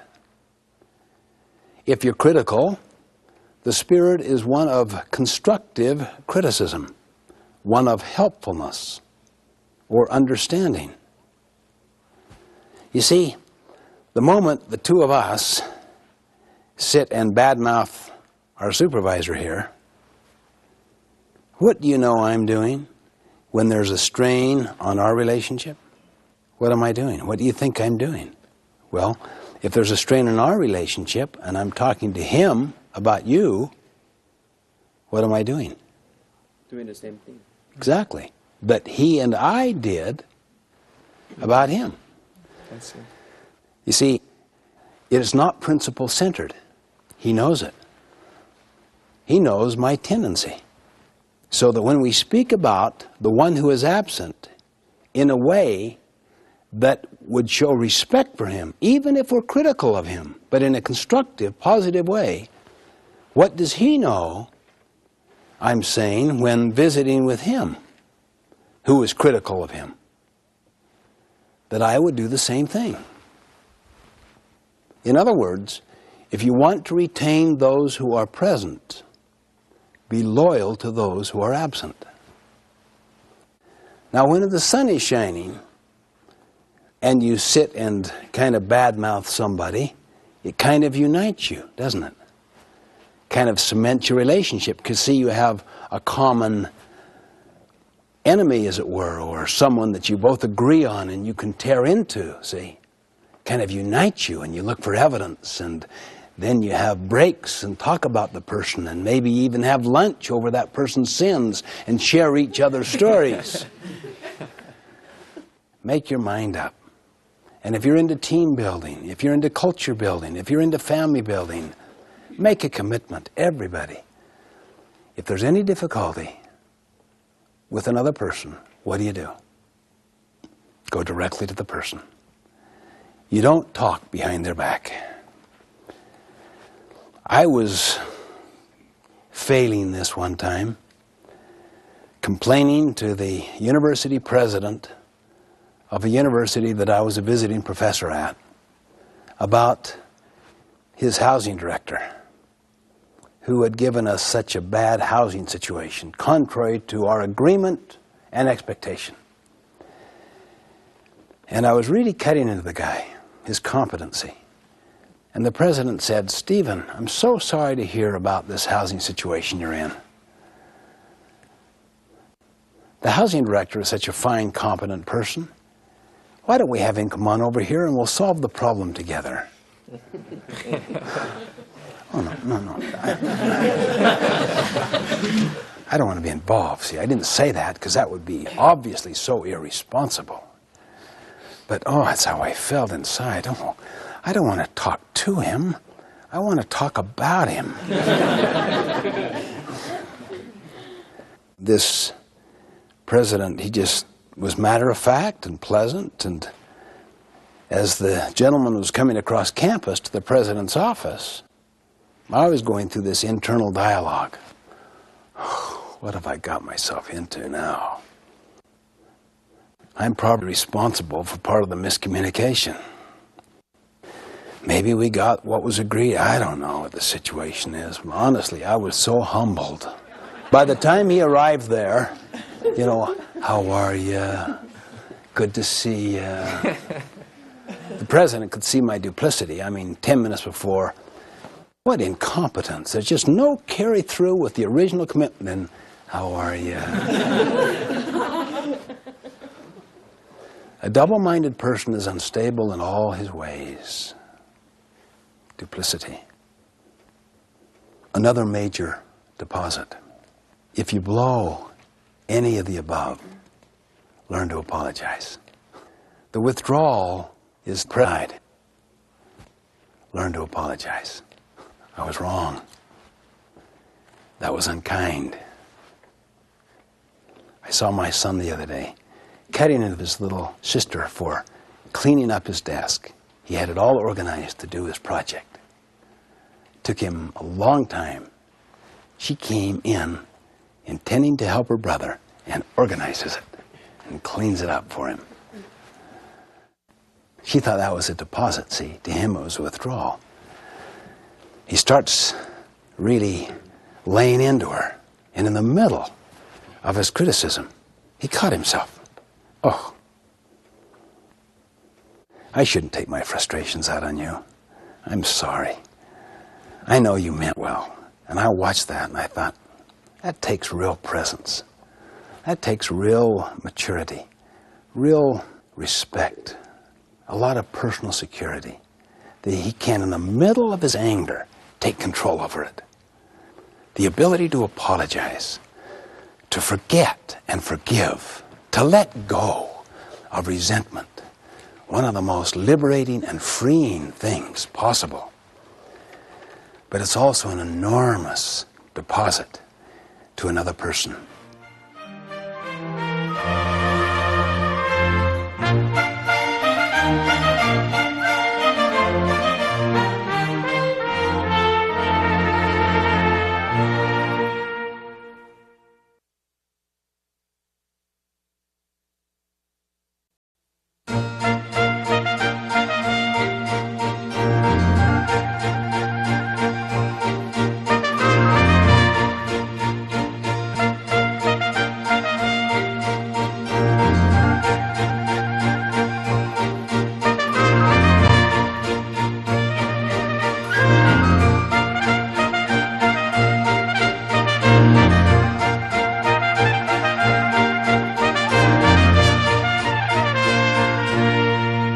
Now we want to look at the foundational habit, habit 1, to be proactive. Why foundational?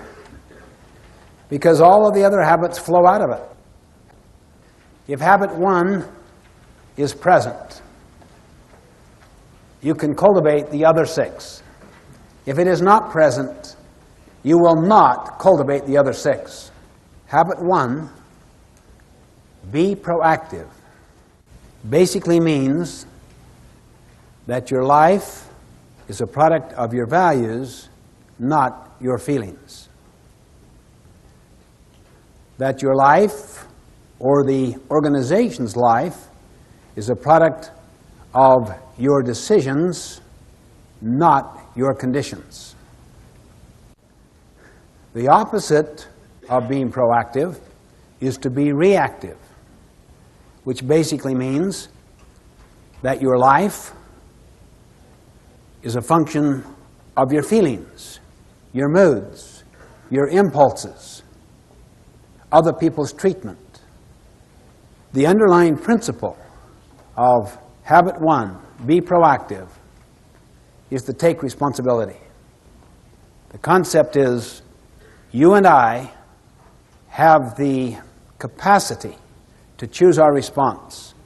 If you don't believe that you're capable of choosing your own response, if you don't have that vision of yourself, if you're deep into victimism, I'll just about guarantee you, you will become disempowered. You will not begin with the end in mind, with careful thinking about the future. You'll be a function of the past. You will put second, third, fourth, and fifth things first, with your ladder leaning against the wrong wall. You'll think win-lose or lose-win. You'll always seek to be understood first, rather than to understand. And you'll be constantly botching all kinds of relationships because both parties feel misunderstood. Ego battles will develop. At best, you'll end up with compromise instead of synergy, and you will not take the time to sharpen the saw because you simply don't have the time to get gas. You're too busy. You're buried in the thick of thin things. That's why habit 1 is so foundational, so basic. It is the vital, foundational component of every other habit. Again, let's define it as the capacity, the desire to subordinate impulses, moods, feelings, conditions to values based on principles. To subordinate. Until little by little our emotional life, which was once like this, gets ironed out. You still may have some ups and downs emotionally, but there is a steadiness, a constancy in your nature to where you can make and keep promises to yourself and to others, where you can treat others with kindness without capitulating your convictions. In short, to where you can begin to practice the other habits which build on top of it. How many here feel better when the weather outside is great? There's physiological reasons for that. Endorphins are released, chemical substances inside the mind, through sunlight. How many do better when you feel better? That means we're reactive to the physical culture. If you were proactive, you would carry your weather within you, regardless of the physical culture. And through exuding positive energy and smiling, you also release endorphins. What about the social culture? How many feel better when you're treated better? How many do better when you feel better? That's being reactive to the social weather, the social culture. What if you could learn to carry your social weather inside so that you can be consistent in extremely difficult, adverse situations, in pursuing worthy purposes and living by natural laws or principles? That's what it means to be proactive.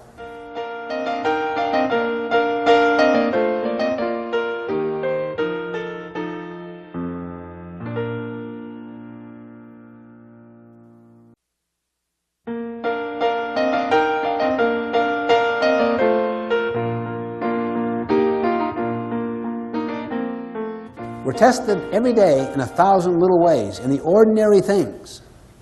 And if we are proactive in those things, it gradually develops extraordinary capability in handling major setbacks or disappointments.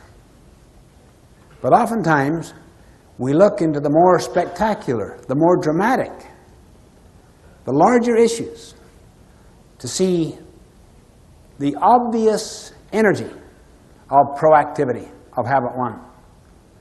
For instance, Viktor Frankl, the Austrian psychiatrist, imprisoned in the death camps of Nazi Germany because he was a Jew, experienced unbelievable indignities and tortures. He was raised in the Freudian tradition that you're basically a product of your childhood. He worked on that assumption, that paradigm. But while he was in the death camps, he began to observe some very interesting things. Some people were animals, others were saints, with the same circumstances. He himself experienced terrible things. Some of his own loved ones were cremated. He expected the same fate. For some reason, they saved him for experimental purposes. One day, they stripped him naked, put him under white light, and began to perform those ignoble sterilization experiments upon his body. And he discovered what he called the last human freedom. The power to choose my response to any condition, to anything that happens to me. He called the last human freedom. And he cultivated a sense of meaning, so that he saw himself in his imagination lecturing to his students in Austria following his release from the death camp about the very experiences he was having at the time, about the insights, the learnings he was acquiring. And he came to postulate that the highest value at all is the power to choose your attitude in situations over which you have no control. That was the last human freedom. If you want to see evidence of that, how many of you have ever had a loved one, a dear friend, family member, go through a terminal illness with a magnificent attitude? How many have experienced that? Now look at the hands, look at the number. How many of you were enormously inspired by such modeling? Same hands. I just saw that with my sister, Marilyn, who just recently passed away. The night before she died, she told me, "My only desire is to teach my children and my grandchildren how to die with dignity and with a desire to contribute and to live life nobly and based on principles." And the cancer inside her lungs was like a tree growing up. But her whole focus during the months, even years that preceded this, was constant teaching. Those children and grandchildren and friends and loved ones will be inspired and ennobled by such modeling, such mentoring, the rest of their lives. Between what happens to us, the stimulus, whatever has happened to us, or what is now happening to us, between that stimulus and our response is a space. In that space lies our power and our freedom to choose our response. In these choices lie our growth and our happiness. In other words, with the right choices, eventually the response we choose begins to influence the stimulus. This is what Viktor Frankl discovered. And through exercising his memory, that is his self-awareness, and his imagination, and his conscience, by asking questions such as, what is this situation asking of me, instead of, what do I ask of it? Why are they doing this to me?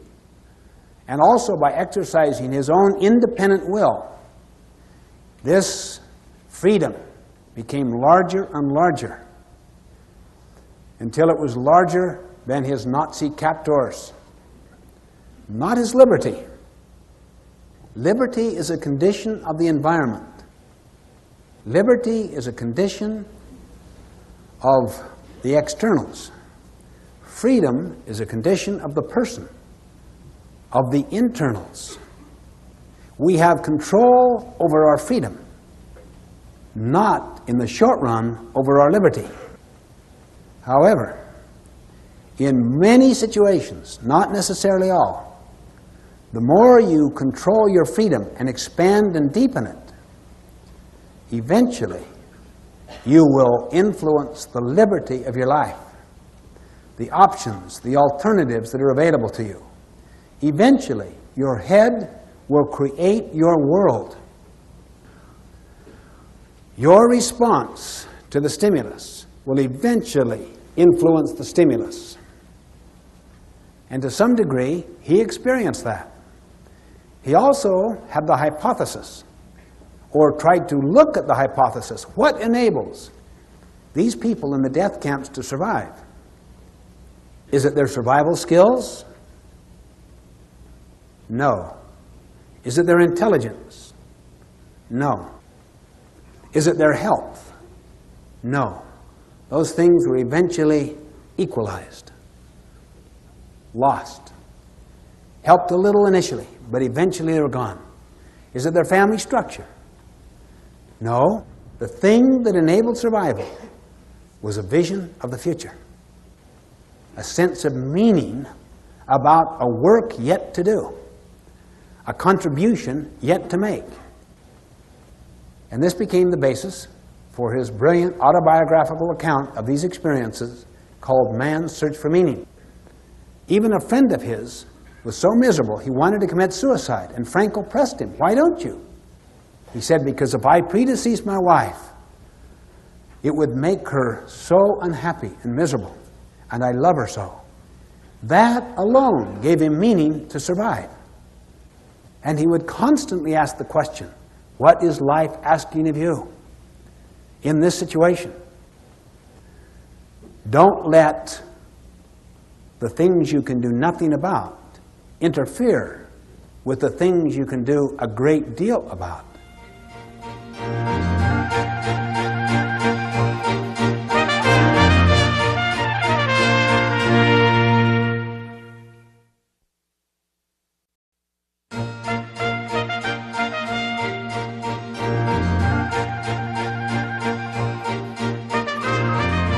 One time, my brother and I were going down a canyon road with a cousin.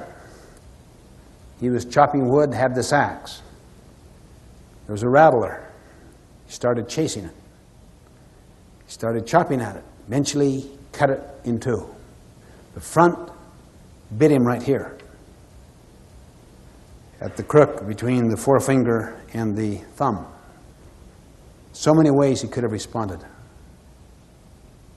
He could have chased that poisonous snake and driven the poison to the heart. He was smart, quick, proactive, subordinated feelings to values, got the blood out as fast as he could. Many people get hurt by someone. It does hurt them. But the real injury is going after the person, going after the snake. That's what drives the poison to the heart. It's not what people do to us that hurts us in the most fundamental sense. It's our chosen response to what they do to us that hurts us. Reactive people want to get back. They want to get even. They gather people around them that massage their heart and validate them and give them additional evidence to justify them and to condemn someone else out there who has done this injury. A lot of people gather together daily and confess the sins of their bosses. It becomes the fabric, the content of the coffee break and the lunch. Highly reactive. Proactive people learn to get the poison out and to move on. To forgive, to forget. Resentment means to live it again and again and again, and to fester, feed upon it. The net effect is to get filled with negative energy, to polarize, to seek self-justification, to look for data. That which we want to believe can easily be supported by data. The way you interpret data, as Eleanor Roosevelt put it, nothing can make you feel inferior without your consent. As Gandhi put it, no one can take away your respect unless you give it to him.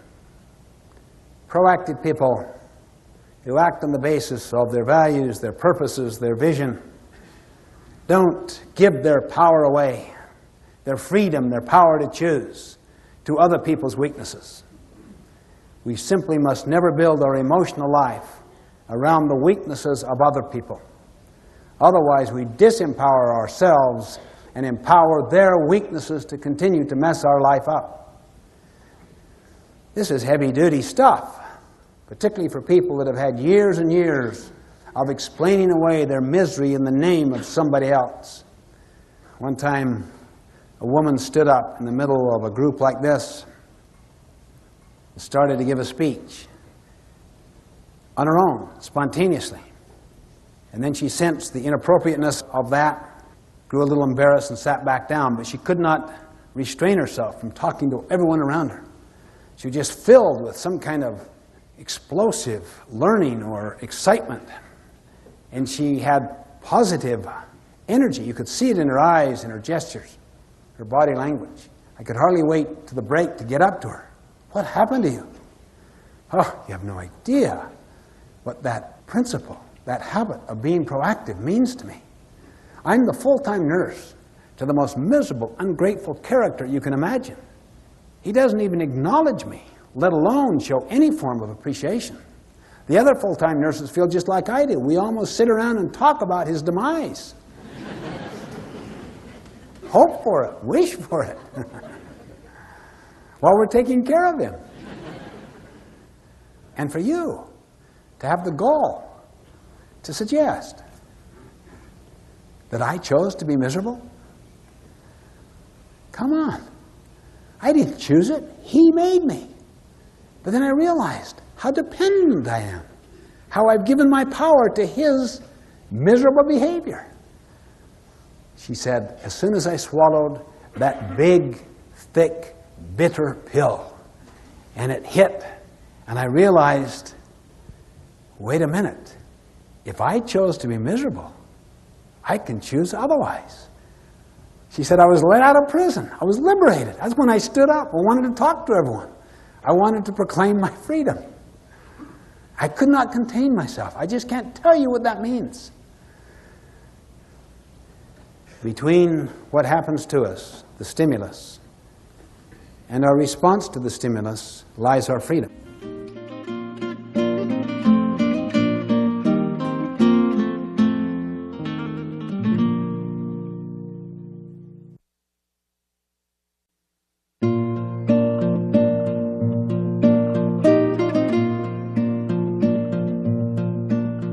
All our behavior and our actions flow from our paradigm. Deterministic psychology tends to break out into three areas, three fields. Genetic determinism, psychic determinism, environmental determinism. Genetic determinism basically means your grandparents did it to you.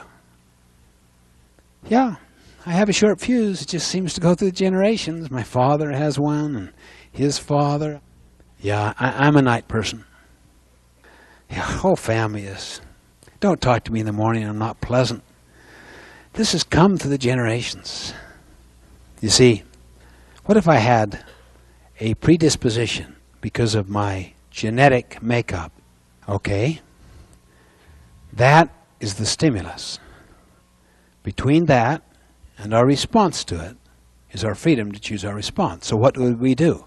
We'd adopt a lifestyle so that it didn't activate that genetic tendency, so that our lives were not made dysfunctional from it. Now, this isn't to say that we are not genetically powerfully influenced. It is to say that we are not genetically determined. And the difference between being influenced by and determined by is 180 degrees. Psychic determinism means your parents did it to you, not your grandparents. It didn't come through the DNA necessarily, the chromosomal structure of the DNA. Your parents did it to you. It's the way they raised you. It's very Freudian. Child is father to the man. That means the first few years of childhood, how you were treated and raised, how you were rejected, how you developed deep psychic wounds from those abuses of one kind or another, so conditioned your emotional makeup, your personality, as to last a lifetime. The child is father to the man. And many have heard, once you're 6, 7, 8, that's it. It's pretty much in concrete. There's not much you can do. Psychic determinism. No question, those forces powerfully influence us. In fact, for the first several years of life, until the time of self-awareness around 7, 8, 9 years old, there is no separation between stimulus and response. So that whatever stimulus went in here went right into the response. And the psychic scarring is there. The genetic tendencies are there. As soon as self-awareness begins to take place, there's a separation. this space, this freedom and power to choose, then those tendencies are still there. So we're powerfully influenced by genetic and psychic forces. They're there, but we still have this space. We could behave in ways that might even possibly erase these, or if not erase them, subordinate them, eclipse them, render them non-functional. They still may be there to some degree. Possibly they could be erased through different kinds of therapies. The point is, you still have this freedom to choose. Even if it's that much, work on it. This whole idea of I am a product of something, instead of I am the programmer that chooses my response to that product. Environmental determinism basically means that your spouse is doing it to you. Your boss is doing it to you. Your culture is doing it to you. Environmental determinism embraces the whole concept of external cultural influences. Again, without any question, we're influenced by those factors. They need to be factored in, but not determined. That's why habit 1 is the habit of personal vision. You can choose your response by the exercise of that freedom, that power to choose, the highest of the powers. In that space are 4 human endowments: self-awareness, imagination, conscience, and independent will. Frankl could envision himself. He could see himself in a whole different situation. A company can envision its future. That's why they say the essence of leadership is vision, and the ability to create a culture around that vision, so that there's commitment toward that vision that is common, so that everyone exercises collectively their imagination.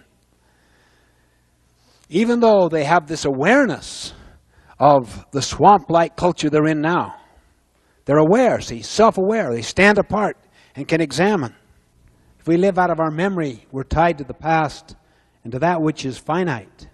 When we live out of our imagination, we're tied to that which is infinite, has unbelievable potentiality, because we barely scratched what is inside of us.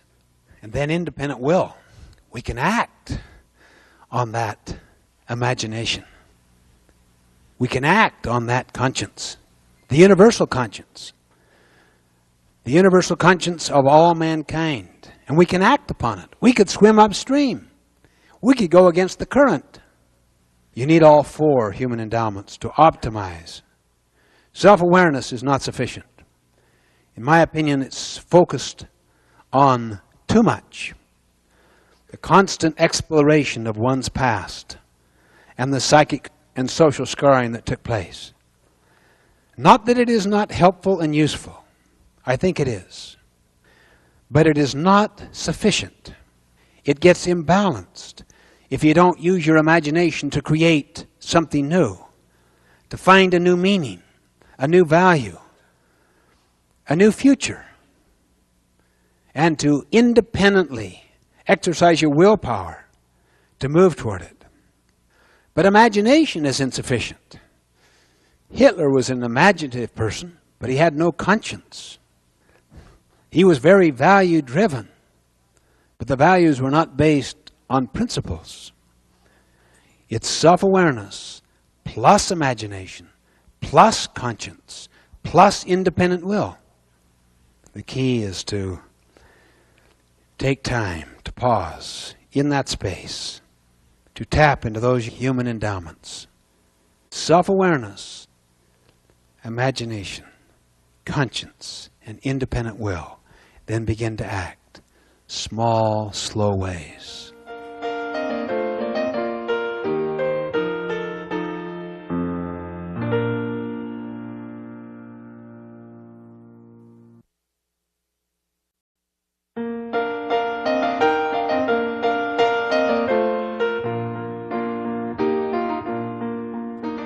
You can usually tell a person's proactive or reactive nature by listening to their language.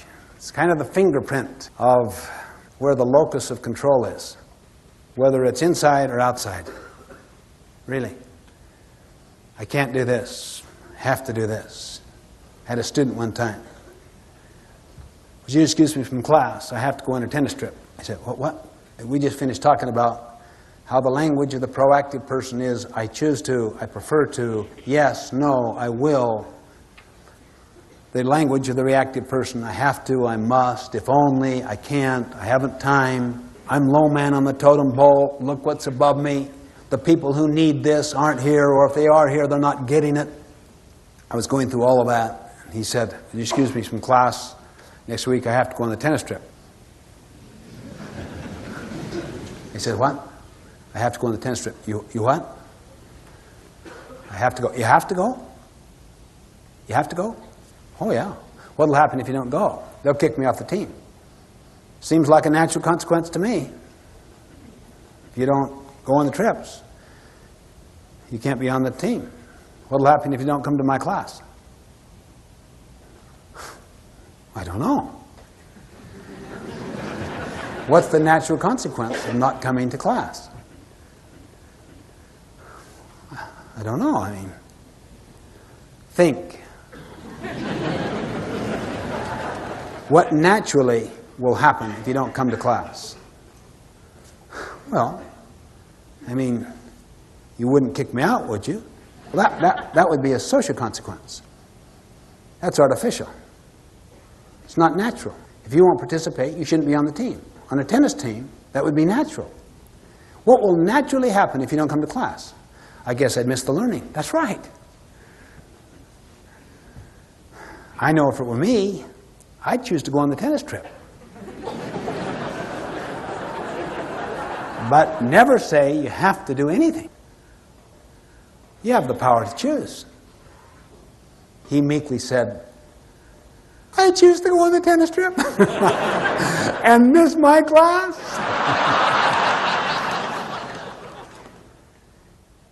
You're always working with an analysis of alternative consequences, and then you're making a choice about the actions. Remember, you can choose your actions, but you cannot choose the consequences. They're governed by natural laws or principles. You may be in some environments where they're governed by social values, social rules. Then you may have to make some tough decisions, either to become a change catalyst in some way or to seek elsewhere, particularly if you've done a lot of sharpening the saw professionally, personally, and have all kinds of options because you are not economically dependent. You're economically independent. That doesn't mean wealthy. That means you have the power to produce sufficient wealth for your needs and the needs of your family. Why? Because your skills are not obsolete. Think on it this way. Two circles. The larger outer circle you call the circle of concern. Things you're concerned about, things you're worried about. But then there is an inner circle that's very small that are concerns you have influence over. Where do proactive people focus their energies? Which circle? The inner circle. Where do reactive people focus their energies? The outer circle. Why? Because they're victimized. Look at this person I have to live with. Look at how my boss has dead-ended my career. She says she has an open mind, but she has a closed mind. Look at these kids. They're driving me crazy. Why do you choose to go crazy? Well, I mean, what else could you do? What else could you do? Well, I don't know. Think. I don't know. Think. What other alternatives do you have other than going crazy? I don't know. Think hard. I guess I could maybe try to rebuild a relationship to a point that we could come up with some discipline agreements. What's your choice? You have the power. Always treat people as if they're proactive. The more irresponsible they are, the more you teach them about their responsibility. Always work on the inner circle. It is a marvelous thing. It is inevitable. Inevitable. If you work on the inner circle, it'll get larger. Always. Why? The energy there is positive.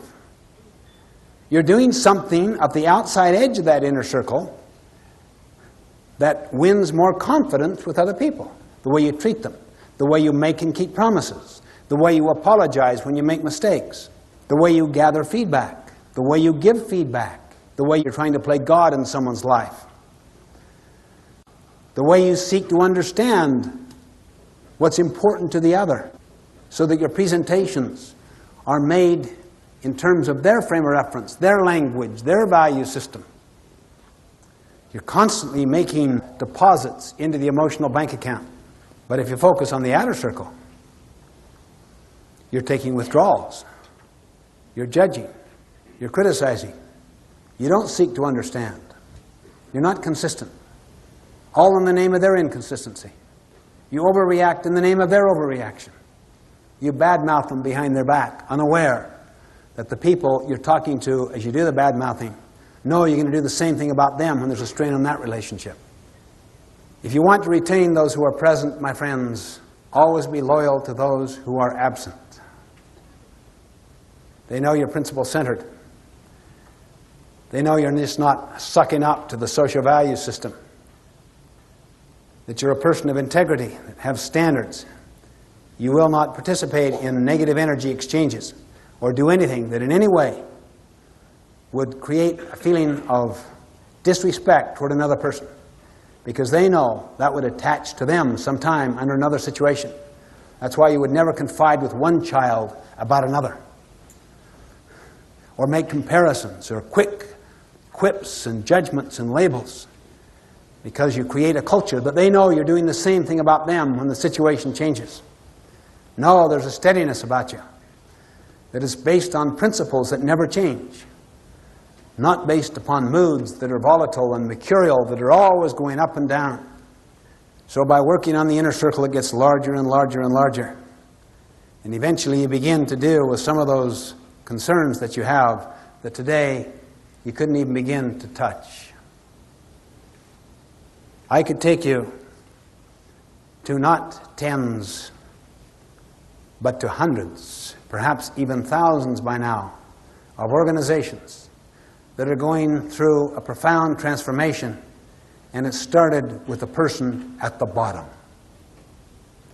who worked on the circle of influence, who took responsibility, who was patient, lived the law of the harvest, whose circle of influence gradually got larger and larger. In most cases, they came in contact with someone that had a huge circle of influence. Then leverage, multiplication took place. Exponential leverage that started to influence entire divisions, entire companies, multi-billion multinationals. Let me share with you one of the most powerful, instructive, illuminating experiences along this line of habit one, to be proactive, that I've ever had. I worked with an organization for 4 years and was the assistant to the president. He was a very dynamic, visionary person. So talented, so intelligent, so visionary, that it could just about compensate for a multitude of sins, as far as the outside world was concerned. But his style was very controlling and dictatorial. Consequently, all the people around felt that they were treated like gophers, as if they had no judgment of their own.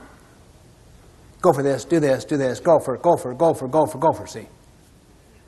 And they would sit around, basically, in the executive corridors, confessing the president's sins. Swapping war stories. Let me tell you the latest. I had things going. He came in to my department, gave a different signal, and totally disrupted the whole plan. You think that's... Wait till you hear this one. Hey, why don't we get together at lunch? We can go further into it.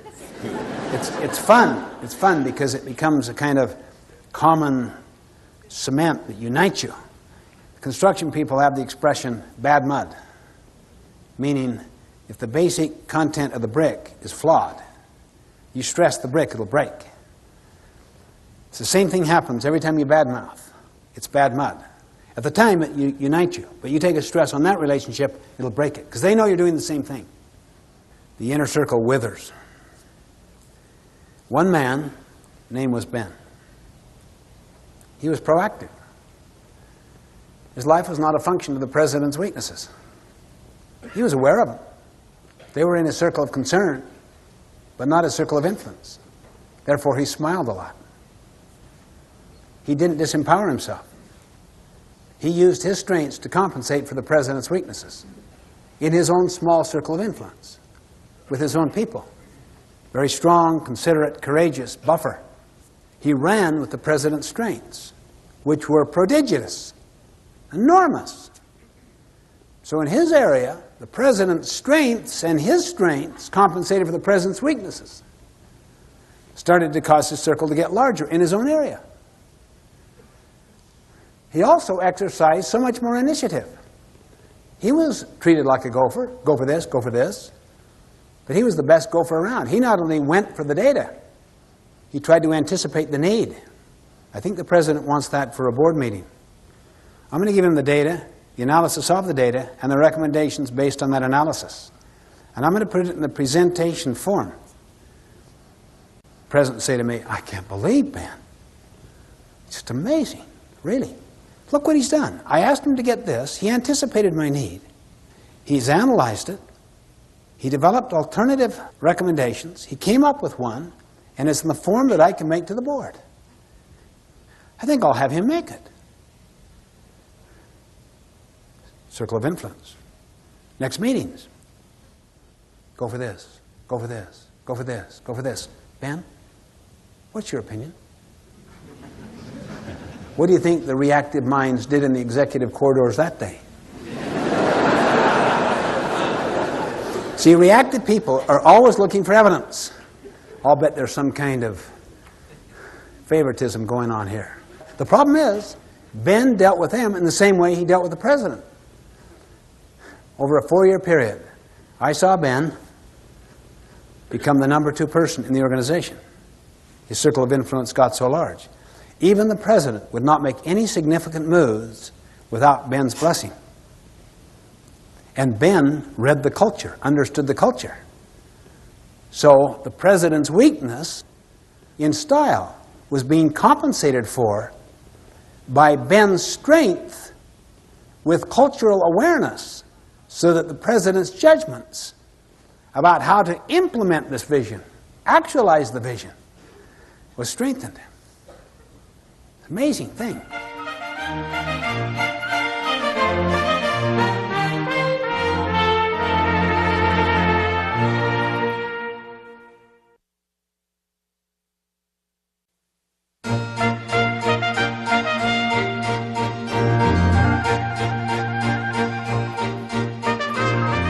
Someone came to me one time and said, maybe you can help me. I really like this material, but I don't know, the feeling in our marriage just isn't there anymore. And yet we're concerned about these children. And I said, well, love her. Well, as I indicated, the feeling isn't there.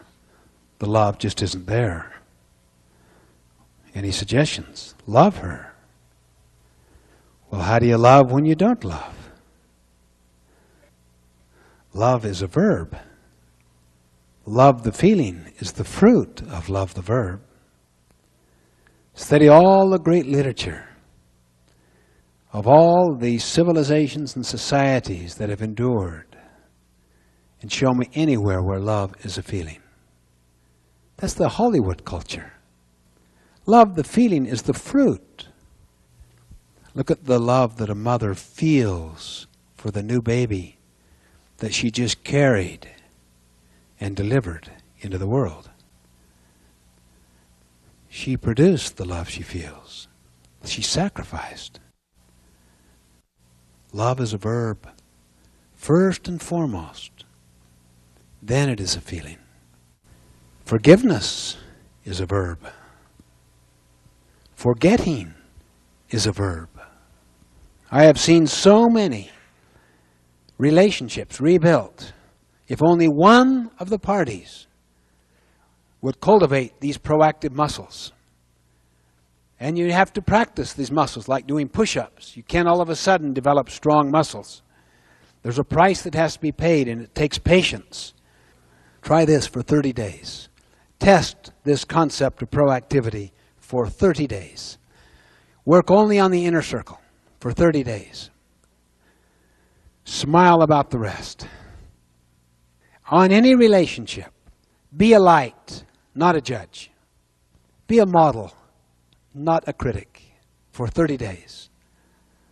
Many couldn't make it past the first night because they're so addicted to victimism and to absolving themselves of responsibility. See, if I am not responsible, what am I? Irresponsible. So it's easier psychologically to say I'm not responsible than to say I'm irresponsible. But then you've denied the vision about yourself, that you have the power to choose your response. For 30 days, say to yourself, anytime I think the problem is out there, that is the problem. This 30-day test will prove to you the pragmatic power of being proactive. You're always kind of taking initiative. You go home, the place is a mess. You say nothing, you confess no one's sins. You pick it up, smilingly, cheerfully. And then you have a good visit with the person whose job you just did. And you don't give in, but you don't give up. You're pleasant. I want to listen to you first. What happened? You honor the person. You had the power to choose your response. Just do it for 30 days. 30 days. What is the downside, my friend? One of the initial downsides, they'll question your sincerity. You know, you're killing me with kindness and all that. Is this the new thing you learned? Did you attend a parenting seminar? I thought you said that this was a management seminar. Think of the upside. You could become a transition figure in your own family. You know what that means? How many here see tendencies in you you're not happy with? How many see some of those tendencies going into your kids? How many have grandkids and you see some of them going to that generation? How many see some of those tendencies in your parents? Grandparents. I just went through 5 generations. You know what a transition figure is? It means you stop the transmission of those tendencies with you. You stop them. They don't go into your kids. If they're deep in you, you're going to have to practice more proactive muscles. Imagination, conscience, independent will, more integrity, more personal sacrifice till they get out of you so they don't go into your kids. It doesn't affect them, their spirits and their attitudes. You came out of an angry family and you're just full of gentleness, sweetness, and kindness. Why? Because in some way you absorbed the other and radiated the new. That was part of your mission statement. You came out of families that did fighting and flighting to solve problems. You've learned to do problem solving synergistically. You know what it'll do? It'll back up. It'll start to affect your brothers and sisters, your parents if they're still living. That's what a transition figure is. To stop that and to create a new tradition. Same thing in your business. As you know full well, the old bureaucracies, the old authoritarian approaches are dying out. They survive only on a local or regional basis. When you're against the global marketplace, and you've got to have deep empowerment, you can't be a little tin god anymore and throw your weight around and create a high trust culture. You have to learn to tap into the latent intelligence of all people. That's what a transition figure is.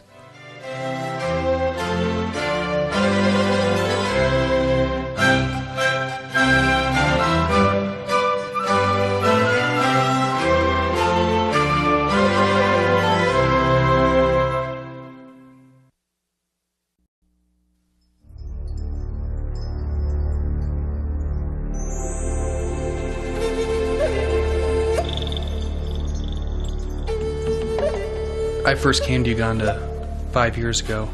My original plan was to take a year off of school before I went on to law school. And I saw a lot of suffering around me and a lot of poverty. And so I just found myself slowly getting involved in one small thing after another and decided to stay. About 3 years ago, John Reardon and I were working together in Kampala, and one of the things we were really struck by is the number of young men who were unemployed, who were about 16 and didn't have the money to continue on in school. And they were just sort of without direction. And so we met a couple of them and questioned them about what they would like to be involved in. And they said they would like a soccer team.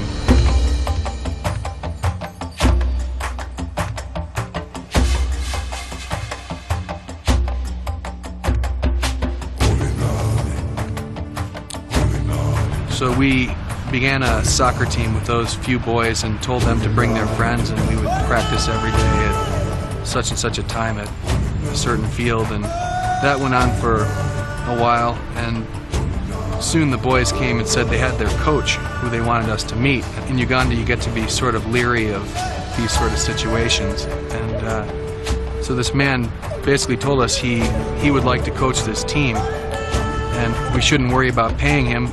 He'd just like to do it.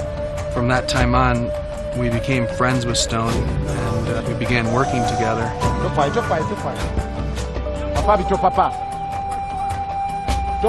Alex, that's better. Stone began playing football in high school, and he was recognized as a really talented soccer player. And when he was about 18, he was picked up by his first professional team. He played at the professional level for 10 years. By that time, he had been chosen to be on the national team, which is the goal of all Ugandan football players, because you have the opportunity to go and play in Europe because you're being seen by scouts from the European clubs. Soon before he began his international career, he was on a breakaway for the goal. Before he shot, a guy cut him down from behind and tore the ligaments in his knee. It wasn't an accident, he did it intentionally, and that put an end to his professional career. In a country where revenge is really commonplace, where 16 years of war and corruption have been centered around revenge, Stone just said to this man, don't worry about it, you did what you had to do.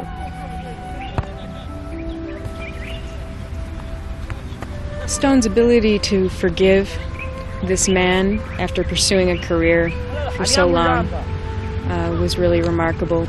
And we knew that the sort of integrity he had within him was exactly what these boys were going to need in order to get direction in their life.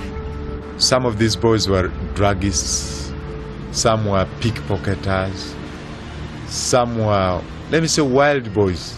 Just walk on the streets aimlessly, without direction at all.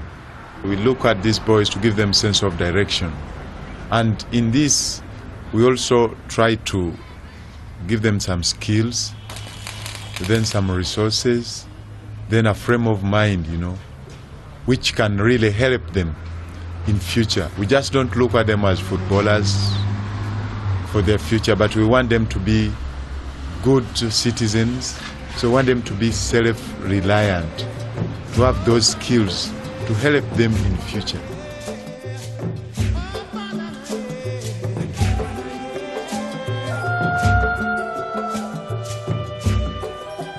The boys that Stone started with were basically rejected by their family and their community as being, troublemakers and problem children. But Stone really loved the boys and showed a lot of trust in them. We keep these boys just by the love just we give them. Otherwise, we don't give them money, we don't give them things. But they just come because they feel they're at home on the team.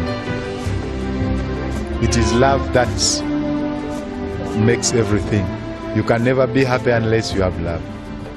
So with that, we really work on that. That's the base of the team. It's love and forgiveness. When Stone teaches about love and forgiveness, they can take this back to their own families. They can learn how to love the people immediately around them and learn how to forgive them.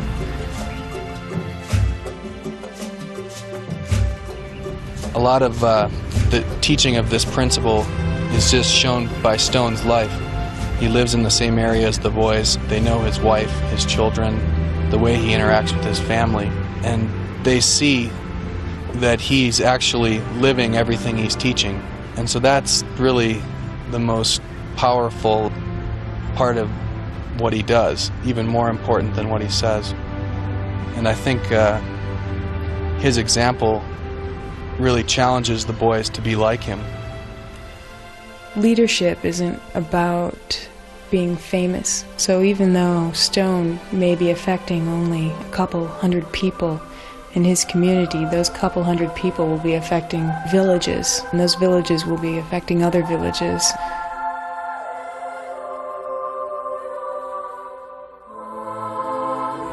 We are trying to teach them how to lead themselves, how they can have responsibility, not that I will be there all the time, because most of these are boys and they are going to be fathers. Now what type of families will they lead if they are left as they are?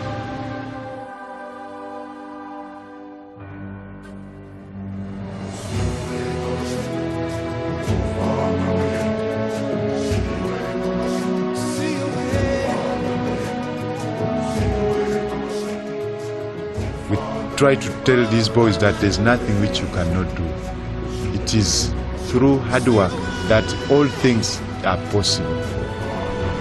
Your life is entirely on you. What you have in your mind is what will shape your future, is what will shape you.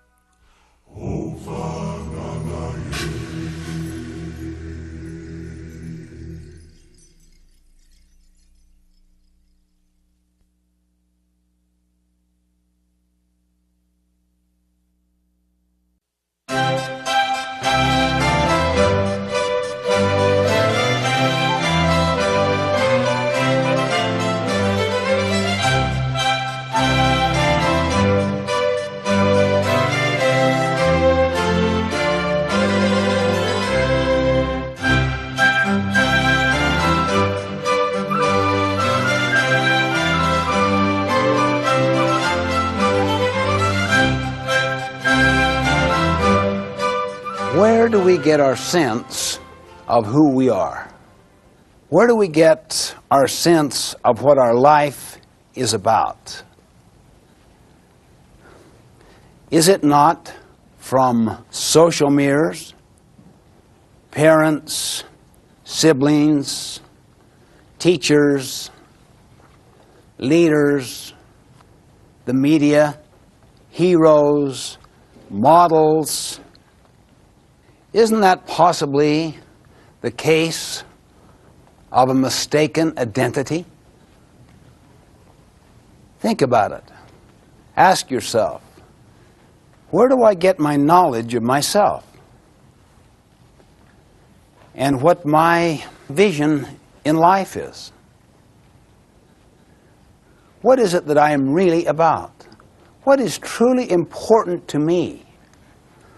In Habit 2, begin with the end in mind, is a clear and powerful declaration that you are the guardian, the protector of your identity, of your future. In essence, Habit 1 is the awareness that you are the programmer. It's the budding awareness that the best way to predict your future is to create it. Habit 2 decides what your life is about. And everything would flow from that. Every decision, large and small, would be a function of that. Not only what your identity is, but what your purpose is. What is your vision of what your life is about? You are the programmer, then write the program. Now, another interesting thing about life is that it is always created twice. Always. Whether you take conscious control of the creation or not, you'll get your definition of yourself and of your purpose, your meaning, from the social mirror. So it was already done. Or perhaps you'll get it from the social agenda of people that are pressing upon you now. Or perhaps you'll get it from the mentoring of your childhood, or the mentoring of your first leaders in business, your first managers, or your teachers in school. The first creation is an intellectual creation. The first creation is of the mind and of the spirit. The second creation is a physical creation. This building that we're in now was created in every detail before the earth was touched. If that was not the case, the price of the building doubled because of expensive change orders. Anyone want to share your experiences with expensive change orders? Why they came about? Okay. I'm in the restaurant business, and we build a lot of restaurants. We built a restaurant a year ago that had severe access problems. We didn't plan in advance. We let external forces drive our decisions, zoning, the city, etc. And we've got a situation there where we've got a $600,000 restaurant, nobody can come in or leave.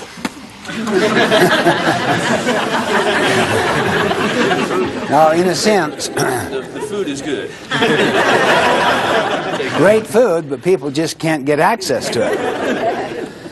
But really, you can get your mind so focused upon, say, the pressures that you're under, political, civic, community, and get so kind of embroiled in that battle that it starts to dominate your consciousness. And then that begins to shape your whole approach.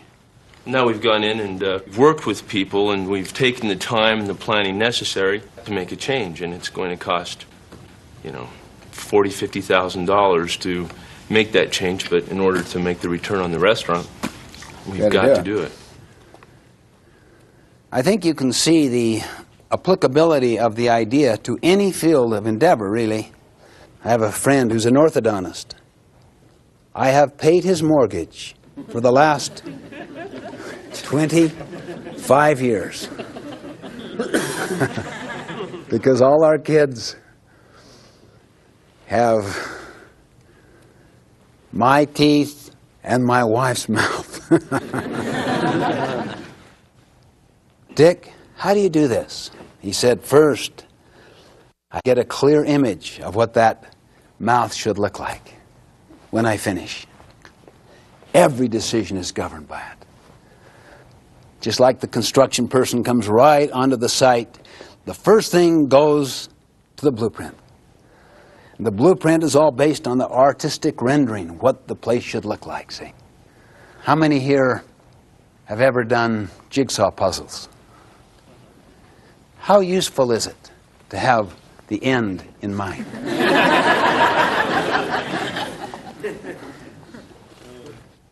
I find that the key is to begin with the end in mind. This is so basic with organizations.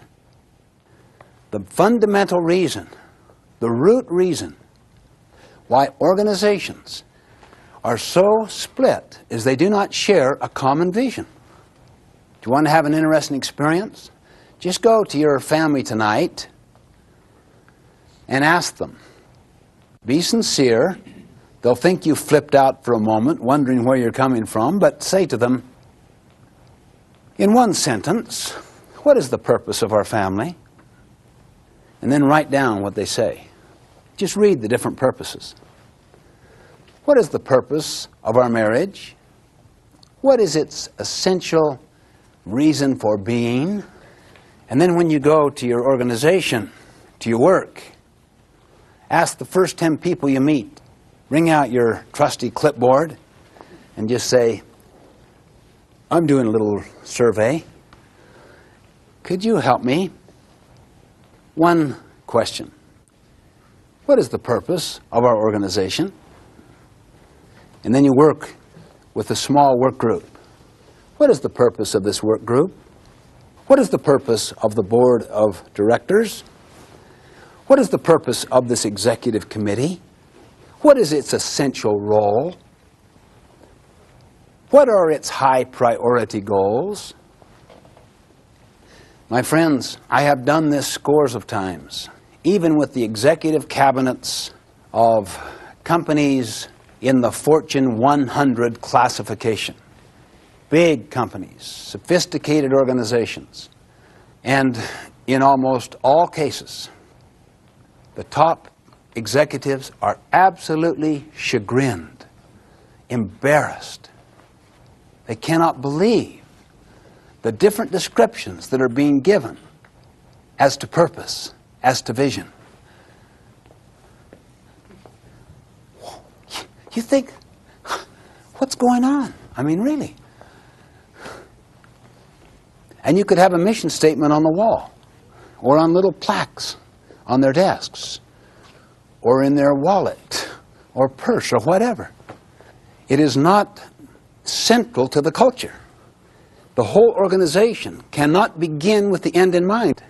What if everybody participated in the use of their proactive capacity to create that vision, and to participate in it, and to create it over a period of time to where they really feel it? That is our vision. We share it together. To begin with the end in mind is the most important decision. And you know, this applies to every field of human endeavor. If you don't take charge of the first creation, it will be done for you, even for you personally. And you could live your whole life based upon a very limited, straight-jacketed notion of who you are, based on a few social mirrors, and have never unleashed the talent, the unique gifts that you may have been given.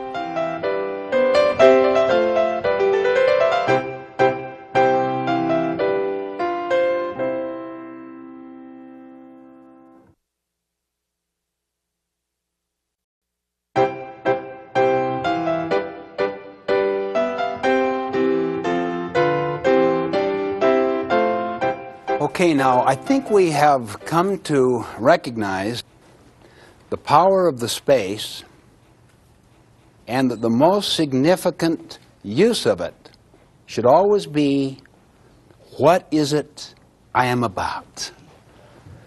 And what are the principles I want to operate my life on? Would you not agree? Because every other decision will be influenced by those decisions. I want to use a metaphor. If I can borrow your glasses, please. Can you see without them? Barely. I suggest that whatever you decide should be put at the center of your life. The reason why it is the most significant decision is that it affects all decisions. It would be analogous to a lens through which a person would see life. Everything that I look at through this lens is affected by it.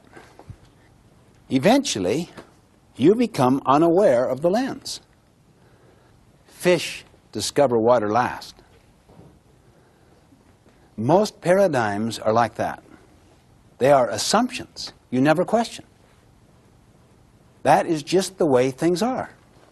So the lens I look through governs how I see everything.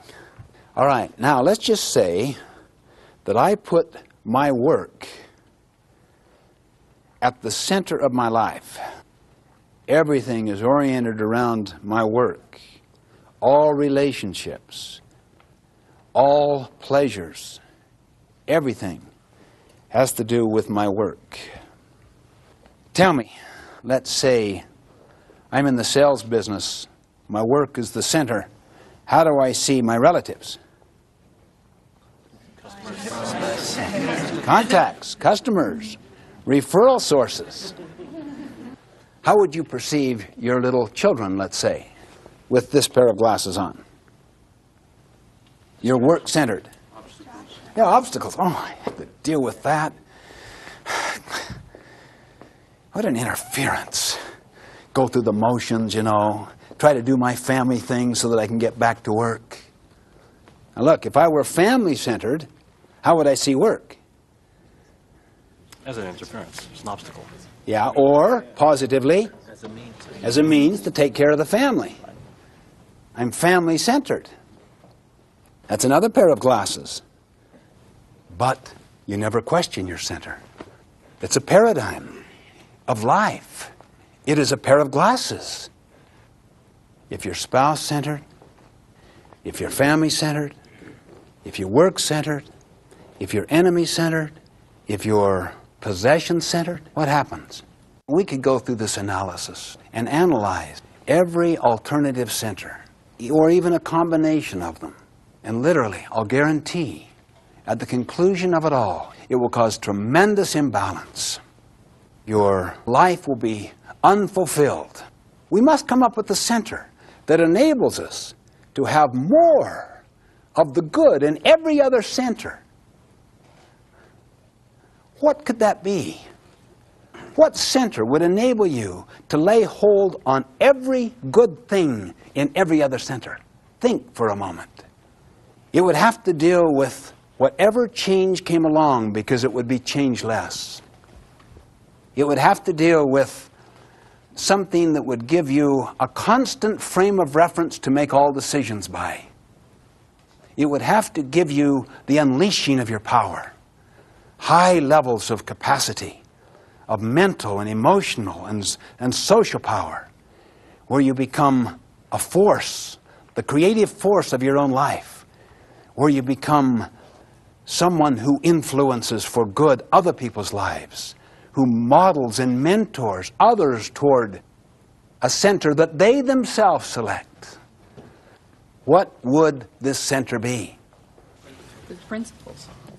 Why do you say principles? Because they don't change.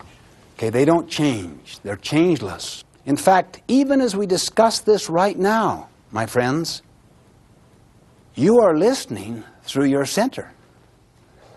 Saying principle-centered doesn't make it so. You are listening to principles through your center. The key is not just a principle. It's a balanced set of principles that deals with the totality of our nature.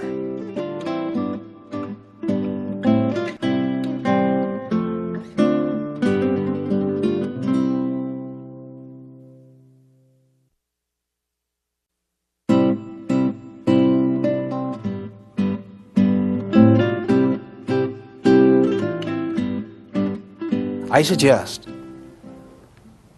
the essence, the highest essence of habit 2, to begin with the end in mind, is the development of a personal mission statement, a personal philosophy, a personal constitution, a personal purpose statement, whatever you want to call it. I seriously think that is the most important activity of habit 2. I think it should contain 2 basic parts. What is it I am about? And how do I go about it? What are the principles upon which I operate? It should deal in both of those parts with the essence of who am I? And you have the capacity through your mind to separate the social mirror from that question. I know what other people say about me. I know what they say I should be. But I have to decide. We lead 3 lives. Our public life. Here we are here. This is our public life. Our private life. When we go home, we can watch television, we can read. That's a private life. But when you're dealing with the development of a personal constitution, you have to go into the deep inner life. the life that influences the other two, the life where you decide the most fundamental issues of your life.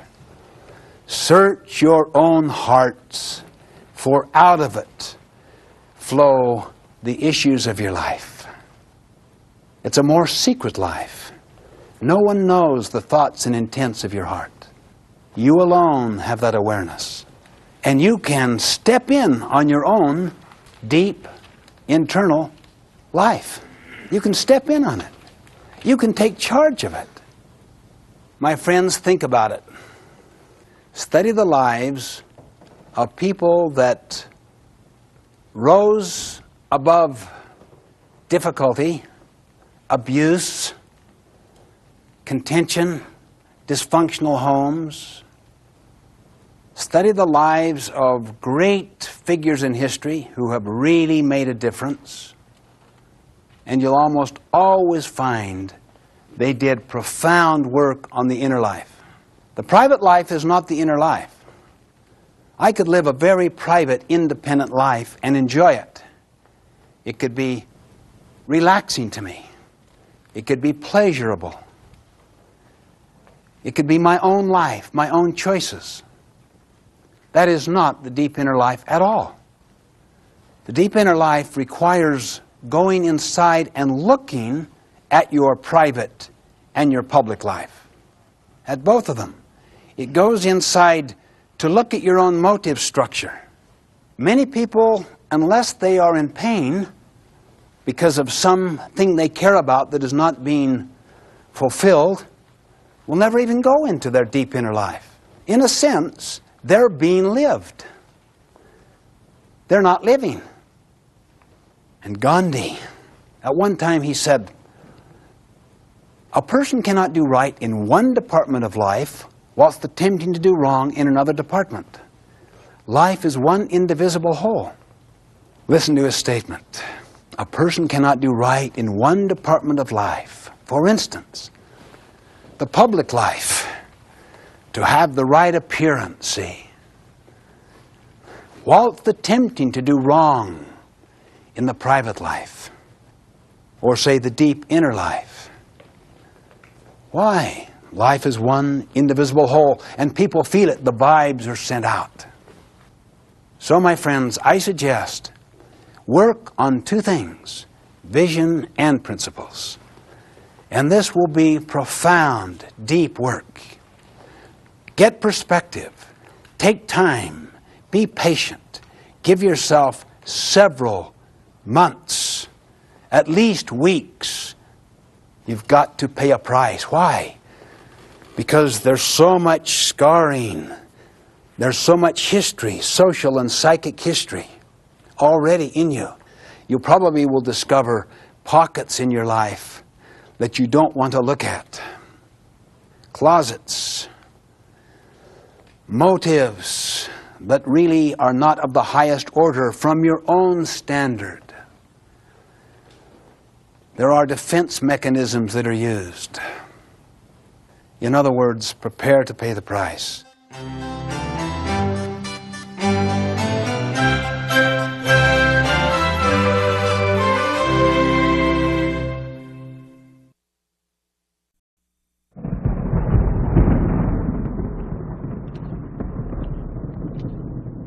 Autumn of 1843 was a dark time for me. I was a young author, and until that year, quite successful. But my last work was not doing well. Advances on royalties were cut back drastically, and I suddenly found myself faced with questions of how to meet my financial obligations. My mind was so haunted by these problems that in place of sleep I took to walking the black streets of London, long after most sober people had gone to bed. On occasion, these walks brought me face to face with a time from my childhood, when I worked day after day in a factory while my father was in a debtor's prison. Now I was faced with a very real possibility that those days from my past could suddenly become the future for my own family. This was horrifying to me.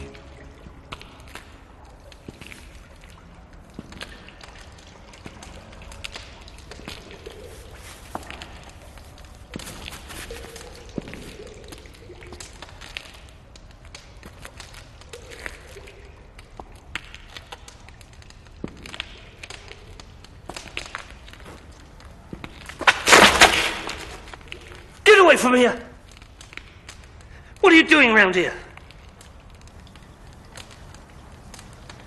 I don't know. We're not doing anybody any harm. Do you live in this street? Just leave us alone. Certainly I will. I was sure I saw two children run from the street down this alley. They were alone. You must have seen them.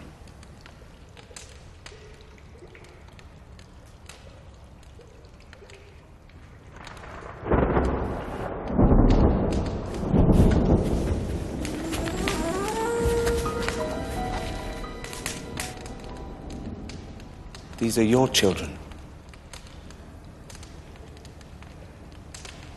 What covers them? They work in a bakery. It's how we eat. Not that you'd understand. Now, please, just go away.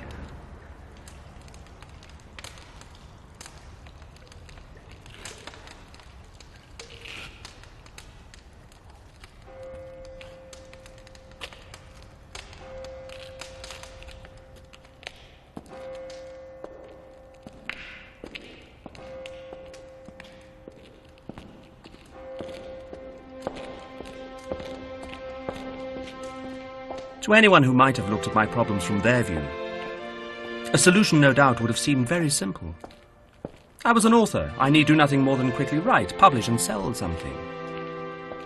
In point of fact, they would have been right. There was no other solution. Not for me, at least. There were, however, difficult parts to this simple solution. They were, obviously, what to write.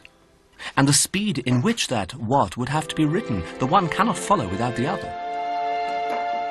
My mind, though, was paralyzed. I was so fixed upon the depth and extent of my problems and how fast I needed to solve them, that there was no room left for that crucial what.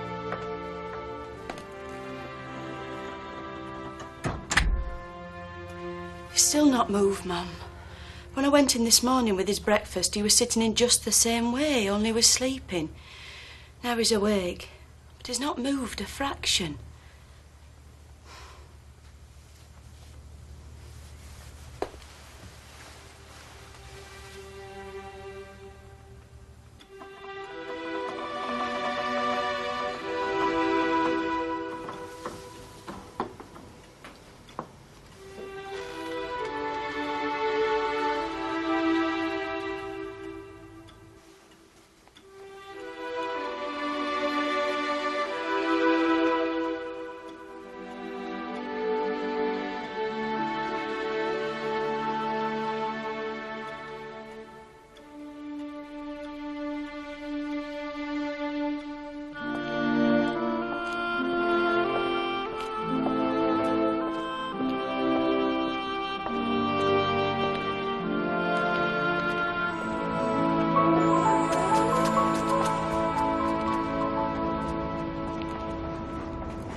Go. You go. Go.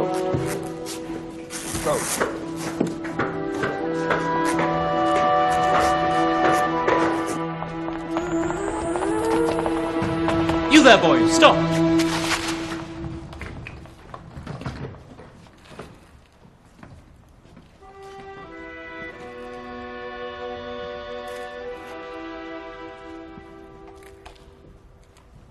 Do you know me, sir? Where on earth are you going at this time of night? I'm just done working, sir. I'm going home. Your father has no job of his own, then, I take it? Oh, yes, sir. He has a job. My mum, too. It's just not enough, that's all. Can I go now, sir? Yes. But tell me one thing first. Who'd you work for? For people like you, sir.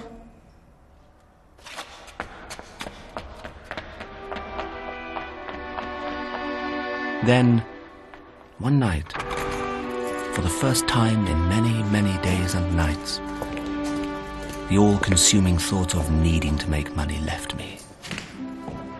In place of these thoughts was put a very deep reflection.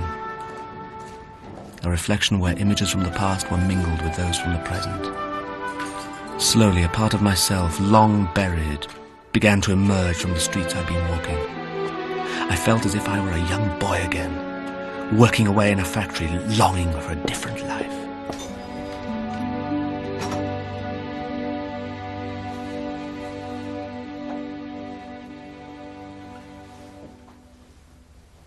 You all right, Mum? Yes, I'm fine. I've been here for quite some time. But why, Mum? I woke up in the night and I heard him crying. And when I reached the door to go into him, he was suddenly laughing. It went on like that all night. And in between the crying and the laughing, he talks to himself.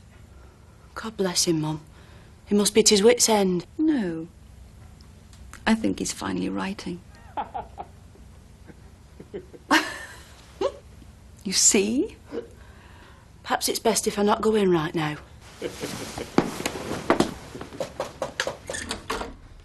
Ah, Rebecca, how very glad I am to see you this morning. I'm famished. Set it here and I'll attack it immediately.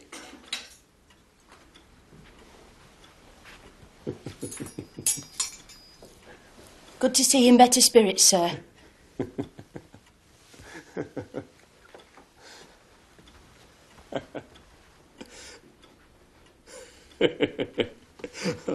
Oh, that's very good. That's very good indeed, even though I do say so myself. Very good. I spent many more nights in the streets, but not as a man haunted by financial doom.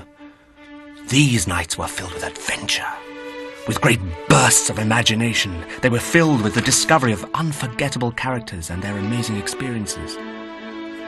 These nights brought about in my mind the creation of the entire story. When I finally put myself to writing, I was completely consumed. I hated to leave my writing table even for a few hours of forced sleep. Day by day, the manuscript grew, not just towards completion, but towards what I felt was a renewal of my life. The story had become a reflection of what I hoped and envisioned my own life could be. In the simplest of words, it changed me.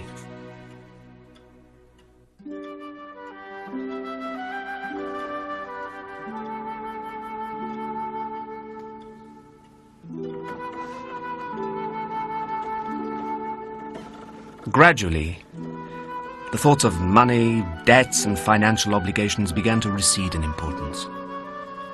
They became much more centered on how the book could be published and sold, so that even those of very modest means could afford it. I was determined that this little story, and the change it brought in my life, be shared with everyone.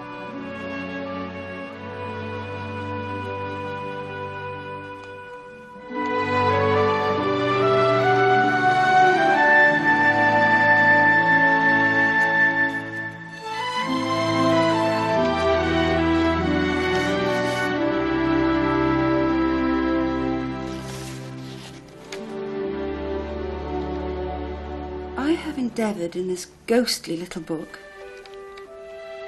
to raise the ghost of an idea which shall not put my readers out of humour with themselves, with each other, with the season, or with me. Mayn't haunt their houses pleasantly. Their faithful friend and servant, C.D.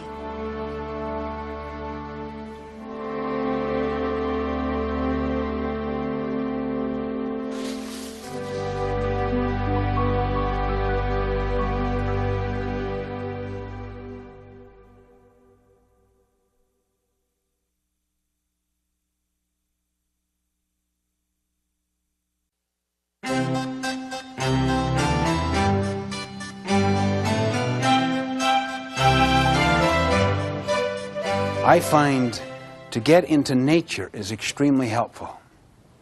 To get alone in nature, to begin to look deeply at yourself. In fact, one of the stories I really like was this person who was filled with some kind of disease he couldn't identify. Went to see his friend who was also a physician. Can you help me?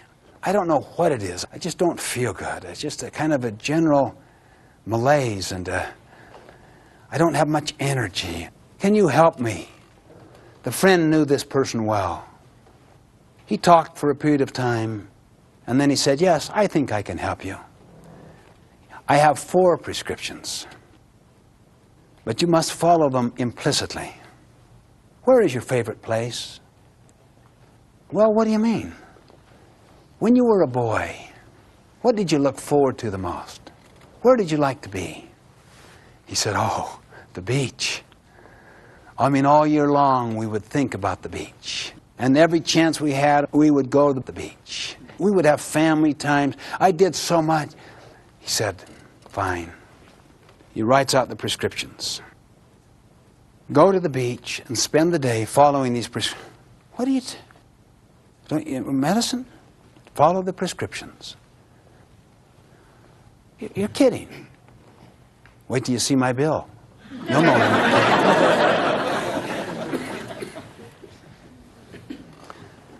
But you can't take anything. No radio, no reading material, no books, no magazines. Just get deep into nature. The first prescription, you take at 9, the next one at 12, the next one at 3, and the next one at 6. He arrives at the beach, walks down from his car, pulls out the prescription. Listen carefully. 2 words. Listen carefully. What could this possibly mean? See, he's in his private life, isn't he? I mean, I've listened to everything I can hear right now. I'm finished. And I have to do this for 3 hours? Okay, I heard those birds. Yeah, good. I hear the surf coming in. I can even hear sand crabs if I listen very carefully. I can hear them. I can hear the wind blowing. I can hear the rustle. Isn't that interesting? The more I listen, the more I can hear. He's starting to silence himself, to get quiet, to slow down this frantic pace of his public life and his disenchanted private life. He almost, after a period of time, becomes euphoric. He's so peaceful. He just hasn't felt this way. He's getting deeper into his inner life. He's almost loath to take the second prescription because he has really enjoyed this first one. He pulls out the second one. 3 words this time. Try reaching back. That throws him. What could this possibly mean? Try reaching back. Well, maybe I should start thinking about the past. So he started to get into his memory. You know, I remember after school, I can remember the excitement we had. I can remember my brother. What a choice association. He became very nostalgic, very emotional. He remembered running down the beach after school with his brother, just screaming like wild people that just couldn't get enough of this fresh air, this scene, this freedom, and the excitement, and how they would just kind of dance around and hug each other, and they would have family times. And they would play in the surf and the water and build castles, and this thing went on for 3 more hours. And he was even more loath to move to the third prescription. This time, though, he was really deep into his inner life, which contains so much of memory. Third prescription. This was the tough prescription. This was the core prescription. The other two were in preparation for this one. This drove him into his deep inner life with enormous force. Re-examine your motives. For 3 hours, re-examine his motives. What is my center? What is my vision? What is my mission? What is my core? What is it I'm about? This was tough, really tough. He began to observe a pattern. He began to discover that he had put at the center of his life himself, his own need fulfillment, that he was selfish. Even some of his so-called selfless activities were selfish in that he wanted to be known for them. There was nothing anonymous, deeply anonymous in his service to others. His private life was different than his public. He would put on that he was caring, but inwardly there was some selfish motive that was being served inside himself. And he started to come to an awareness, his malaise, his boredom, his disease was of the spirit, the selfishness of his life, that his whole motive structure was improperly centered, not on true contribution. And he spent much of that time reorganizing, reorienting, replanting new motives, new desires, those that were congruent with higher principles. And that was the creative part. He started using his imagination instead of just living out of his memory. You see, when you live out of your memory, you focus upon the past. When you live out of your imagination, you focus on the future. What lies behind us is nothing compared to what lies within us and ahead of us. But it took this self-analysis, this self-awareness, this self-exploration to get him to the point where he was really willing to explore, to examine his motives, and to cultivate new ones. When 6 o'clock came, he had finished. For the first time, he knew, I know what my life is about. I know what I'm not about, too. I know the cause of my problem. I haven't yet healed it, but I know what the direction is I want to take. So he takes out the last prescription, and it says, now write your troubles in the sand. He takes a piece of shell and goes to the high water mark and makes a few markings on the sand. And the last sentence is, and the tide was coming in.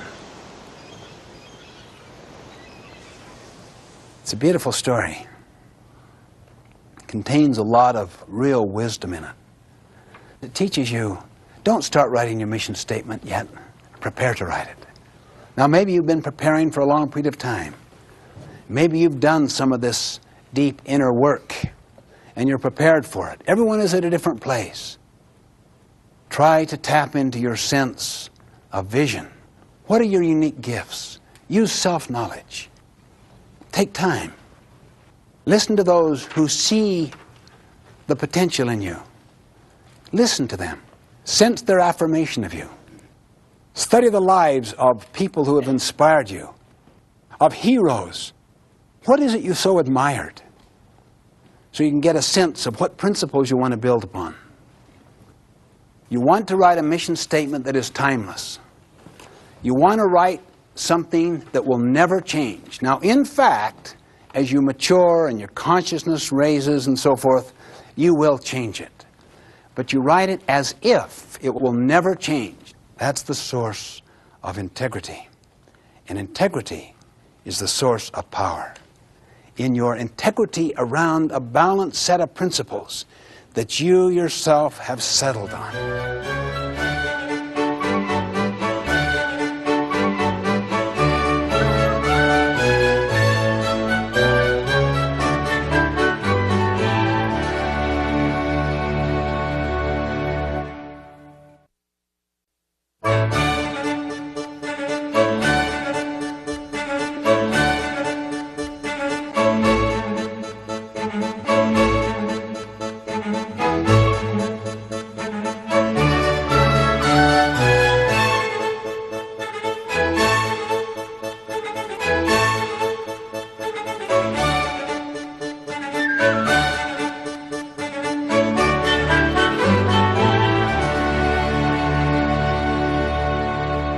In a sense, to use the computer metaphor, habit 1 is the awareness you are the programmer. Habit 2 is where you write the program. Habit 3 is where you run it. You execute around it. The third habit is put first things first. I'm going to try to teach an entirely new paradigm in the field of time management. Essentially, it is a paradigm or a way of thinking which focuses on relationships rather than schedules. The traditional paradigm in the field of time management has always dealt with time, scheduling, control, efficiency, doing more things faster. The paradigm is one focused upon efficiency and control. It's called time management. So you manage your time. The clock is the symbol of it. It drives us toward efficiency. Have you ever tried to be efficient with a loved one on a tough issue? Say with your spouse, how did it go? Have you ever tried to be efficient with, say, a difficult teenage situation? How did it go? You see, right off the bat, you and I know how foolish it is. But look at the paradigm that drives it. So what do? When it doesn't work, what do? We try to do it better, more efficiently. We try to be nicer. We try to be more positive. But the underlying paradigm, which is not questioned, of control and efficiency, and that we're right and the other is wrong, turns people into a thing. The paradigm I'm trying to teach today is one of a compass, based upon the sense of focusing upon the first things in our lives. And they are always relationships. The older one becomes, and the wider and deeper the perspective of a person's life is, the more relationships become the supreme thing. And the essence of all effectiveness basically deals with people, with relationships. But these are governed by a moral sense of principles, of what is right and what is wrong, and of integrity around those. I'm asking for sufficient openness and humility to just get into this pair of glasses, this frame of reference, this new paradigm, this new map, based upon relationships, not schedules, based upon principles, not values, based upon leadership first, then management, based upon a compass, and then the clock. Let me show you a practical way of doing this. Would everyone write down on your paper, what to you are the first things? What are the first things to you? What are the most supremely important things of your life? Things speaking in a generic sense, people, relationships, family, health, integrity. What are the first things? Just list 5 or 6.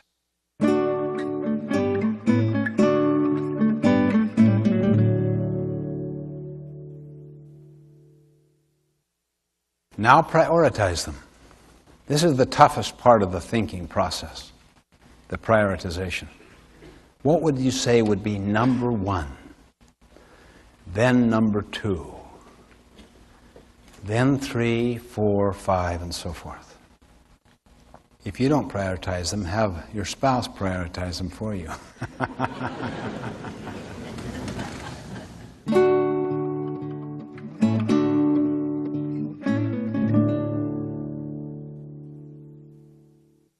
Now, I want you to answer these two questions. I want you to think of one activity that you absolutely know that if you did it superbly well and consistently would produce marvelous results in your personal life. Then do the same thing for your professional or work life. One activity that you absolutely know that if you did it superbly well and consistently would produce marvelous results. In other words, help to secure those first things you've identified. One activity under your personal, one activity under your work or professional life.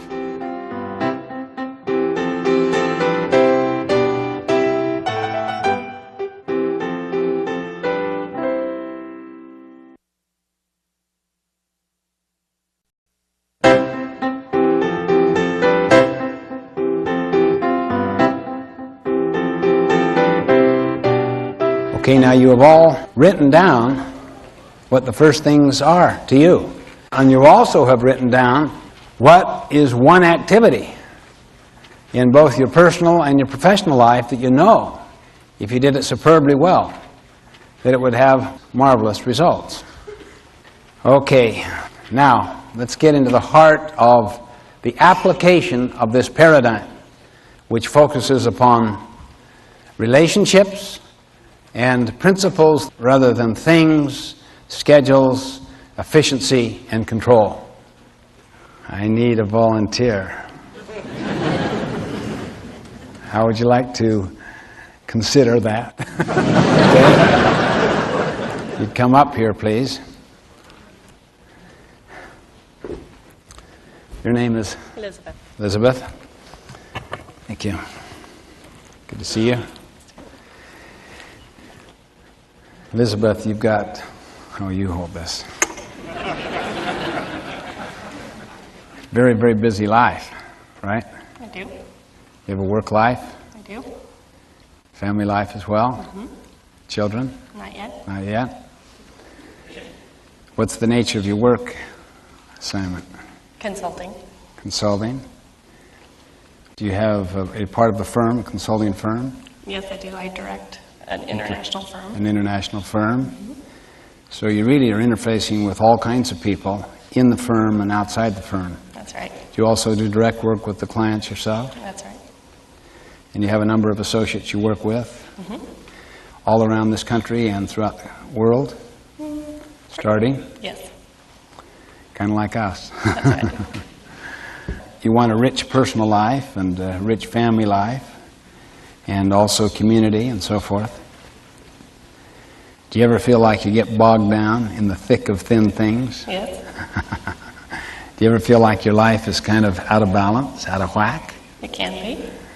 Do you ever feel like you're in the pounding surf? Mm-hmm. You know, where you just have one big wave after another knock you down, you stagger back, and then here comes another wave, then another one knocks you down to where it just kind of beats you up? Mm-hmm. Well, that might be analogous to all these little, small things that tend to fill our life. And that just little by little, they just accumulate.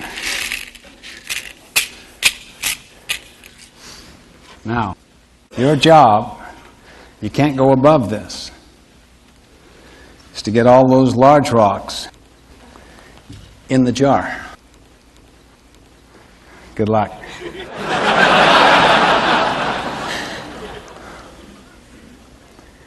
I'll describe each of the rocks as she puts them in. What's that one called? Q2. Planning, preparation. Right. Planning, preparation, prevention, and empowerment. Q2. That which is not urgent but important. Right. Am I picking these up in any order? Any way you want. You want to get them all in there because they're all important. Can I move the little rocks? Well, you have the little rocks as they are now, but you can't go above this. Okay. Can I put this down? Sure.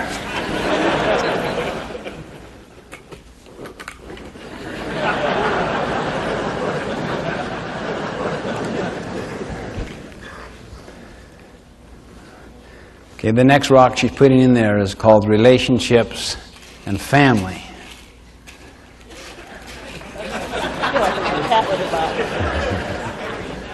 She's trying to make it so she can get them all in there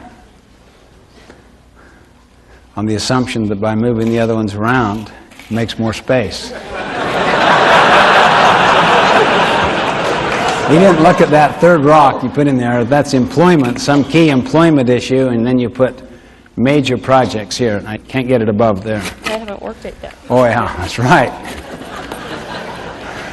Is that fair? Yeah, that's fair.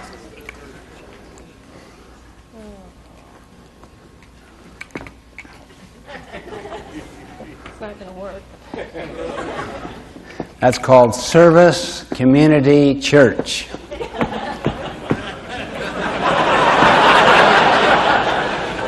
Do you ever feel like this? Yes. How many feel like this? Am I still going? Yeah, you can. Try to get them in there.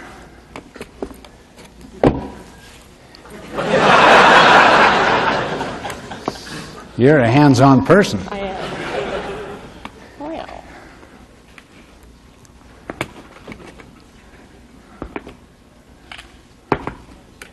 It's not very flat.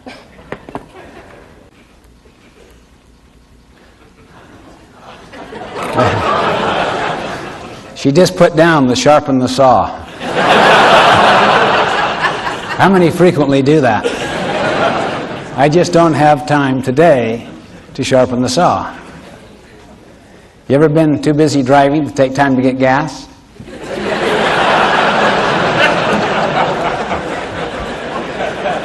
one's important. So we gotta get- Vacation. Vacation's important to her. Oh, I By moving the little things around, you might squeeze in one more of those big major things. Does that count? It's almost. Wow, that is good. You know, if it doesn't fit, force it.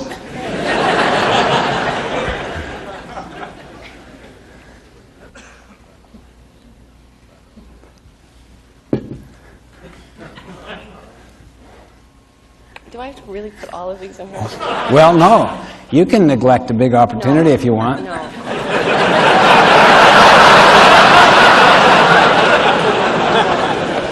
Here's something that's called urgent and important. It's a quadrant 1 thing that is blindsiding you, that it's your biggest client, that if you don't get back to that client now,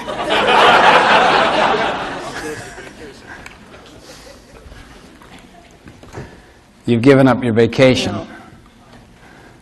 And you have no special block of time just for yourself.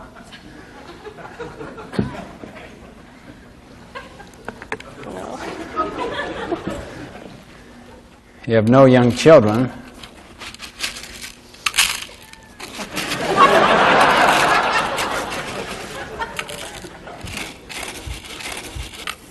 I'll tell you what you can do if you want to. What's that? You can take a whole different approach. You have a totally fresh bowl. You can work out of a different paradigm altogether. You can do anything you want. So I can use that bucket. That's what you're Anything, saying? yeah. Well, then I'd rather put these in the bottom. And then pour the little pebbles on top.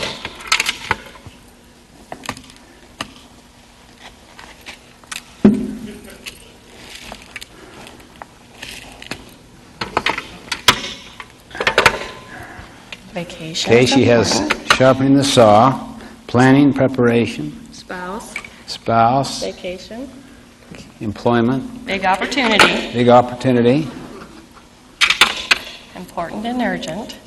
Block of time.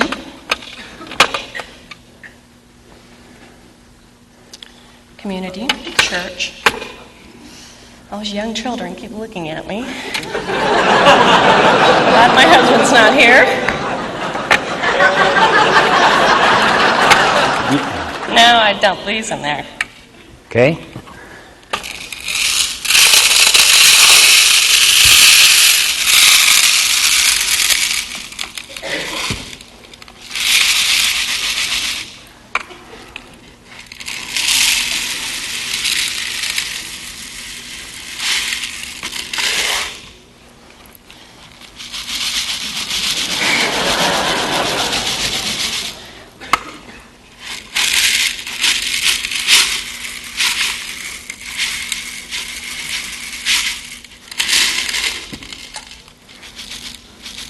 It's gonna work. You got all the important things in first, right? That's right.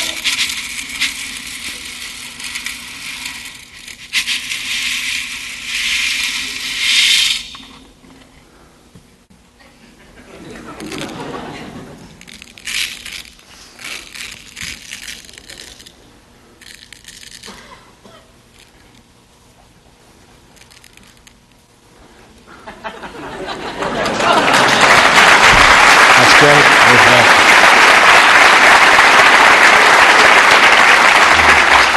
What did you learn?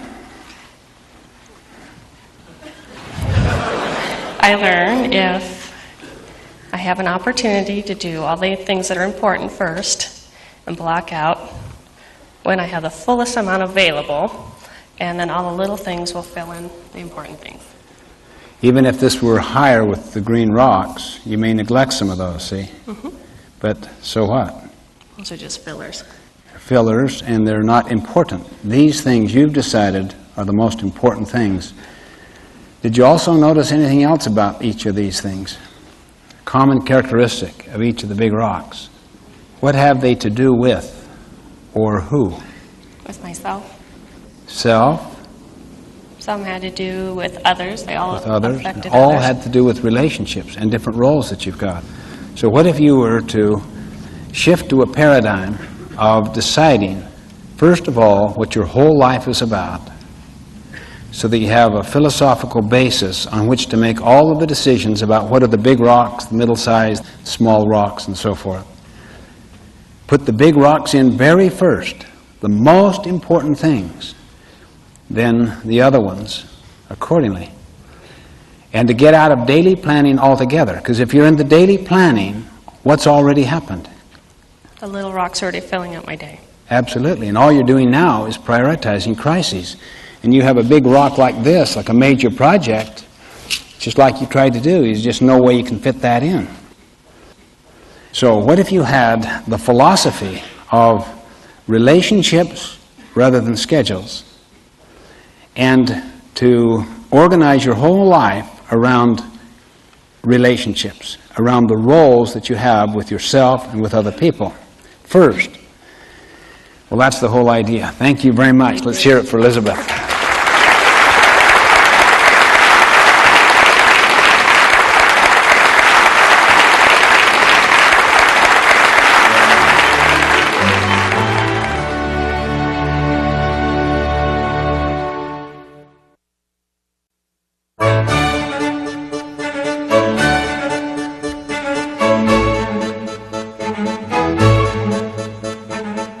The key words to understand are importance and urgency. Importance and urgency. Importance basically comes from within you. Importance is your value system, hopefully based upon principles.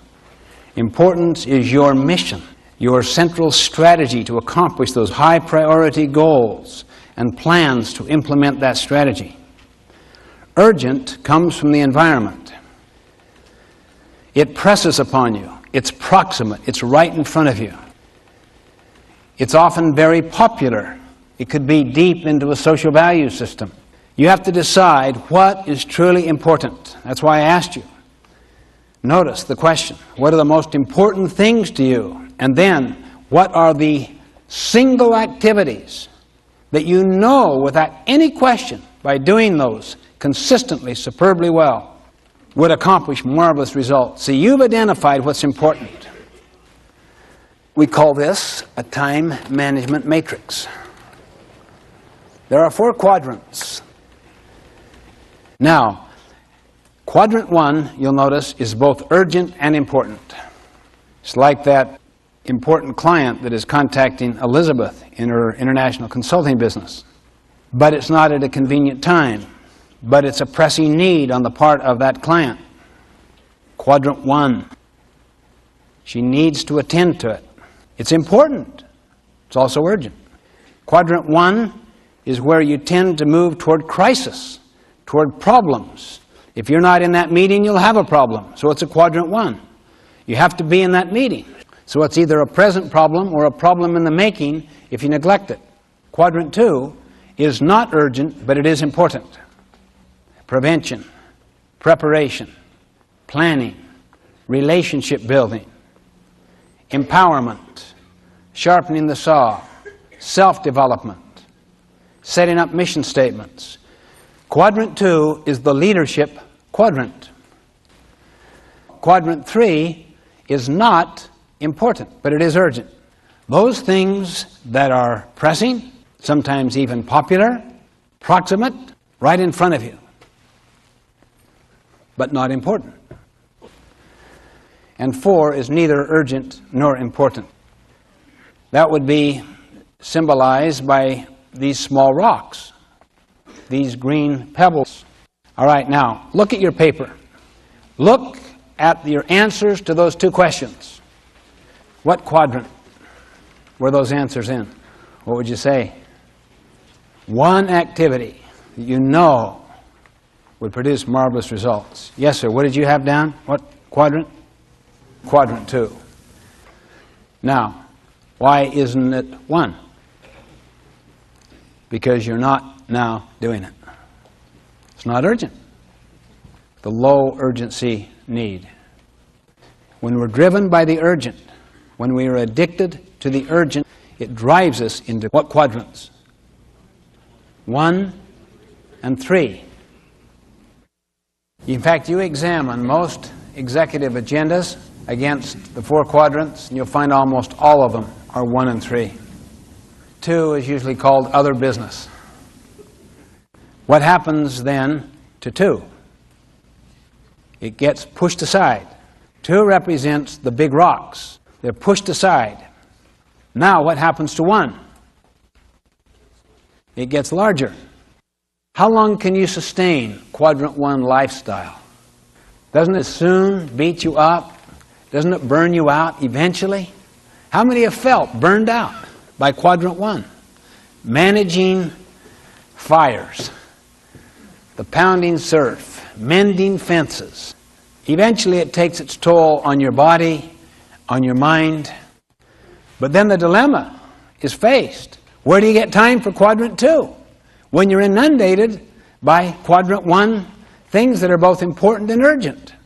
You neglect quadrants 3 and 4. You literally say no. 4 isn't difficult.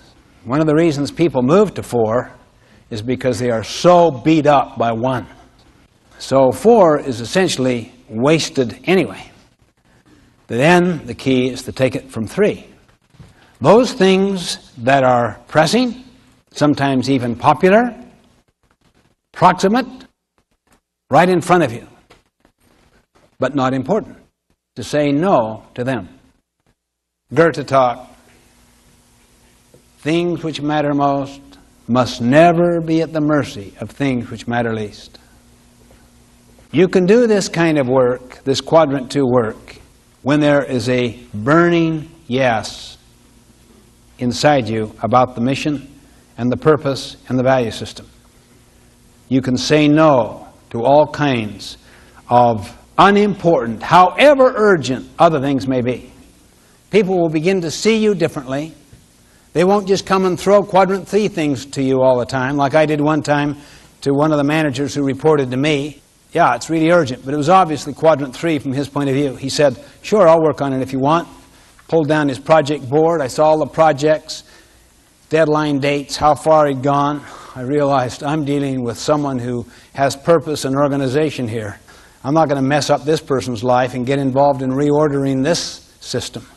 So I said, well, I'll find somebody else, and I threw it to another crisis manager. Now, what if it's your boss that gives you a quadrant 3 project? By definition, what does that make it? 1.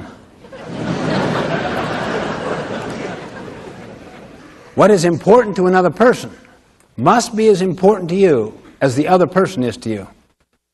That's why most of you put down on your first things first list your relationships with your loved ones, your family. I know you did. I'll bet there's not an exception in this entire room. There's also not an exception in this room that the things you wrote down under the last 2 questions are all quadrant 2. Preparation, prevention, values clarification, planning, relationship building, true recreation, or empowerment. Now notice, all of those have to do with relationships, either with self or preparing toward future relationships or the rebuilding of relationships. All 7 habits are in quadrant 2. All 7 of them. Habit 1, to be proactive. You have to be proactive to act on quadrant 2. Why? Quadrants 1 and 3, what? Act on you. So you just react to them. You have to be proactive to act on quadrant 2. Habit 2, begin with the end in mind. Why would that be quadrant 2? It's not urgent to develop a mission statement or a clear sense of what this day, this week, this month, or these goals under each role is, see? Nothing's pressing me to do that. You are proacting the writing of those programs.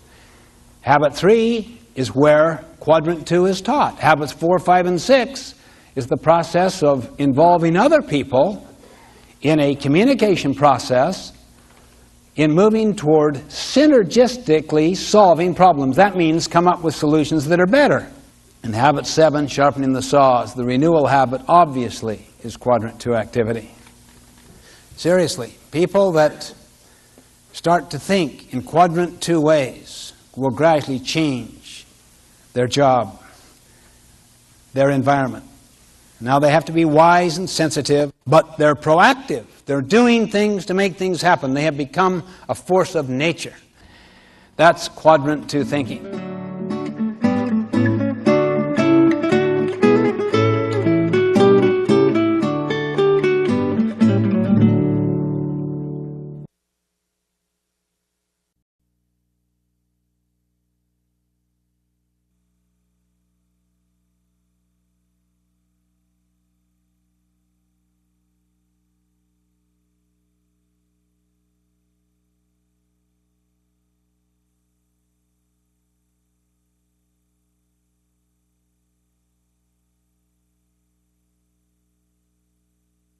I think that a fireman spends his whole day looking for fires.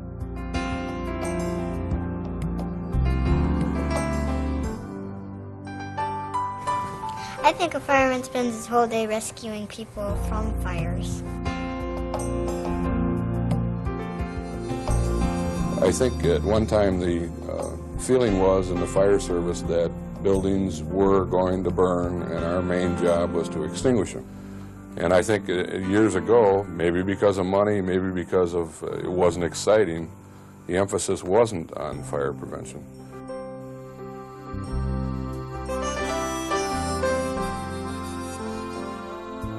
In the history of the fire service, it was always waiting for the big one to come in and having to go for that big one. And now, and most people think all we have to do is go on calls, and it's our primary focus. It's the #1 thing. If a call comes in, we drop everything else that we're doing. Those are our fires to put out. When the general public thinks about the fire department, they think about the fire truck screaming down the street, going to a fire with the fireman hanging on the back. However, I have a job that's not as glamorous as that. I'm the one that goes out and tries to prevent fires by making sure the buildings are built right, making sure the fire suppression systems are correctly installed. We now realize, and today's firefighters realize, that fire prevention tours, fire prevention walkthroughs, fire prevention inspections, fire education, training programs, teaching CPR, tours of the fire station, working with today's children who are tomorrow's leaders and could stop fires, is not embarrassing, and it is part of their job. We spend a lot of time in schools educating the kids ahead of time. Learn not to burn, stop, drop, and roll. Okay, everyone knows what this is, don't they? Oh, yeah. Yeah? Come here, you want to hold it? Come on. You can touch it. Don't spray it on me, man. Don't spray it on me. Now he's putting on his fire boots and his fire pants. These are big, heavy rubber boots with metal on the bottom so no nails poke through from the bottom. These are really heavy and warm. Everything we do revolves around preparing for that 2% of the time that we actually fight the fire or handle the emergency. It's only 2% of our time. I didn't realize when I got into this profession how much time is actually involved in training and drilling and learning about new issues and preparing yourself for the next incident or things that you might not have seen or you might have learned about but you haven't yet encountered that. There's a lot of hours in preparation to keeping up on those skills. The fire department isn't proud of the major fires they have. What first thing we should do is critique it to see what caused it, and of course that's our obligation by law, and then what we could have done to prevent it and what we did wrong in putting it out. We have to improve our condition. We went to the space program and borrowed their spun aluminum air tanks to relieve the weight on our backs when we carry our breathing apparatus. We went to the Indy 500 and got the Jaws of Life, or the rescue tools to cut open cars on the highways, let alone the racetrack. So we are improving our condition. It's gotten more complicated. It's not simple wood burning anymore. We go into any structure fire and we're dealing with hazardous materials. We have to be prepared for that and we have to know ahead of time what we're going into. We've looked at things not from the way we've always done them, because if you do things the way you've always done, you'll get what you've always got. 1 and 2 and 3 and 4 and 5 and 6 and 7, 8 and 9 and 10 and 11 and 12 and 13 and 14 and 15. What do we do now? Give 2 breaths. What's the next thing you do? Then we want to drop down to the ground. Okay. And then what do we want to cover up? Our face. Why do we want to cover up our face? So smoke doesn't get in your face. The kids are very aware of what's going on. They plan all their exits. They know they have to have 2 ways out, and they take that home, and they get the adults to also do that. There's an old saying in the fire service, 200 years of tradition unimpeded by change. And with our department, we'd like to flip it around. We've got 50 years of progress unimpeded by tradition. I think one of the most valuable management tools that I have, and one that requires time but pays off the best, is building relationships. One of the things that the chief asked me to do was go out one night a week and just visit the stations and see that training was being accomplished and evaluate. And one of the stations I visited, when I left the station, I walked out the door and I was walking to my car, and the company officer came out and followed me, and he said, thanks. And he says, thanks for stopping in and just talking to us and letting us know where we're going.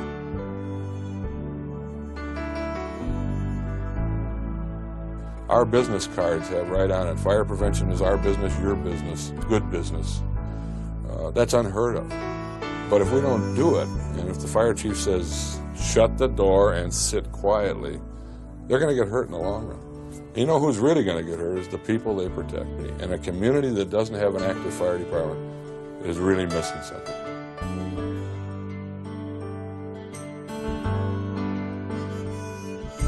It helps you so you know what to do when a real fire gets to your house. Feel if the doors are hot or not, because it can be, if it's hot, there can be a fire. Try and get out as fast as you can. Call 911. You should not run around. You should stop, drop, and roll.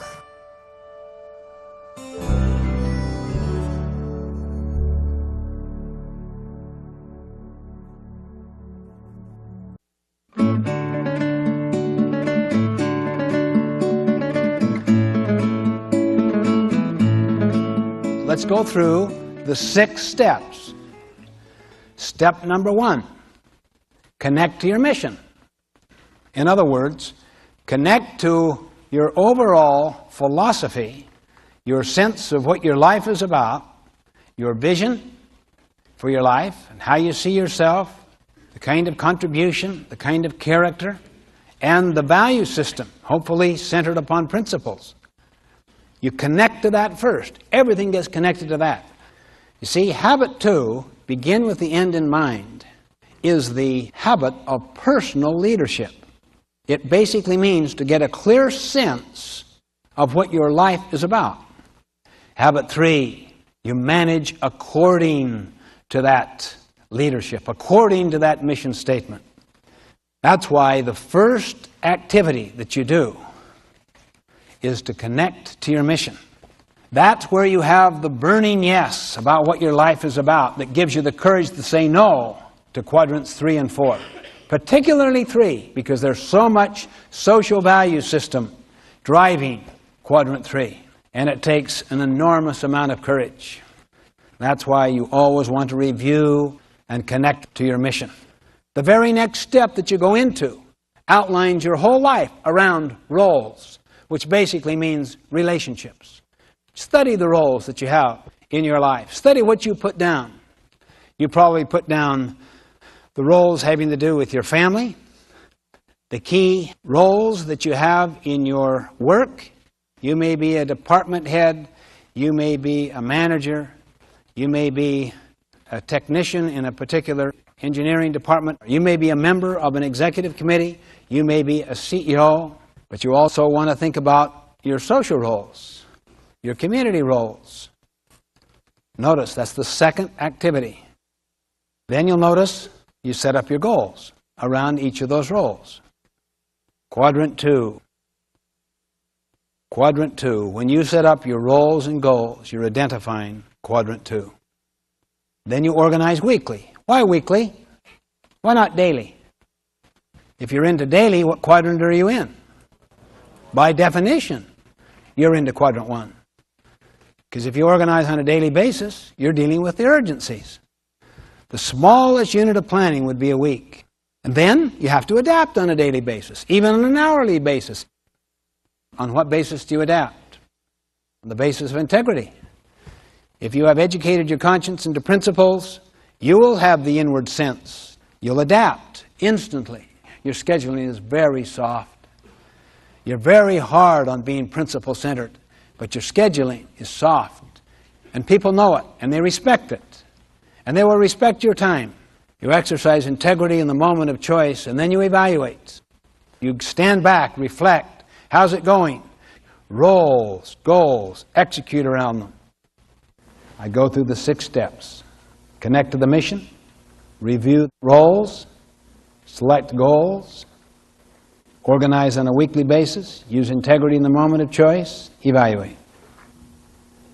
Organize the whole week within the context of a longer-term plan, within the context of the mission. This is essentially the whole week. I can relax now because I know when I'm going to have my private date with my daughter, Jenny, this week. I know when I'm going to exercise. I know when I'm going to have an opportunity to go with my wife on this little Honda trail cycle that we go on almost every day of our life that I'm home, because I've scheduled it. If something more important comes up, that's fine, but I try to put the big rocks in first. I put the mission statement at the top, and then I just put the different roles. Then your life is balanced. See, most time management approaches teach prioritization. That's good. But what about balance? You don't want to prioritize yourself up a ladder of success leaning against the wrong wall. And you don't want to focus on schedules. It's on relationships. So all the roles involve relationships. And it's very personal. First role is the relationship to deity. It's my first and highest priority. Second, family. Third, neighbor in the large sense. I want to contribute in significant ways where there is nothing in it except that kind of service. And I'm sure many of you do. So any church work, any community service, citizenship work, and good causes would be under neighbor. Then chairman of a company, so I'm interested in preparing for our board of directors meeting. So I set down the goal of what kind of preparation so that we can make sure that material is sent out in time for people to prepare. Then I have writer, and then as a role as a friend. The point is, you organize around every role that you have, and you look on them as stewardships.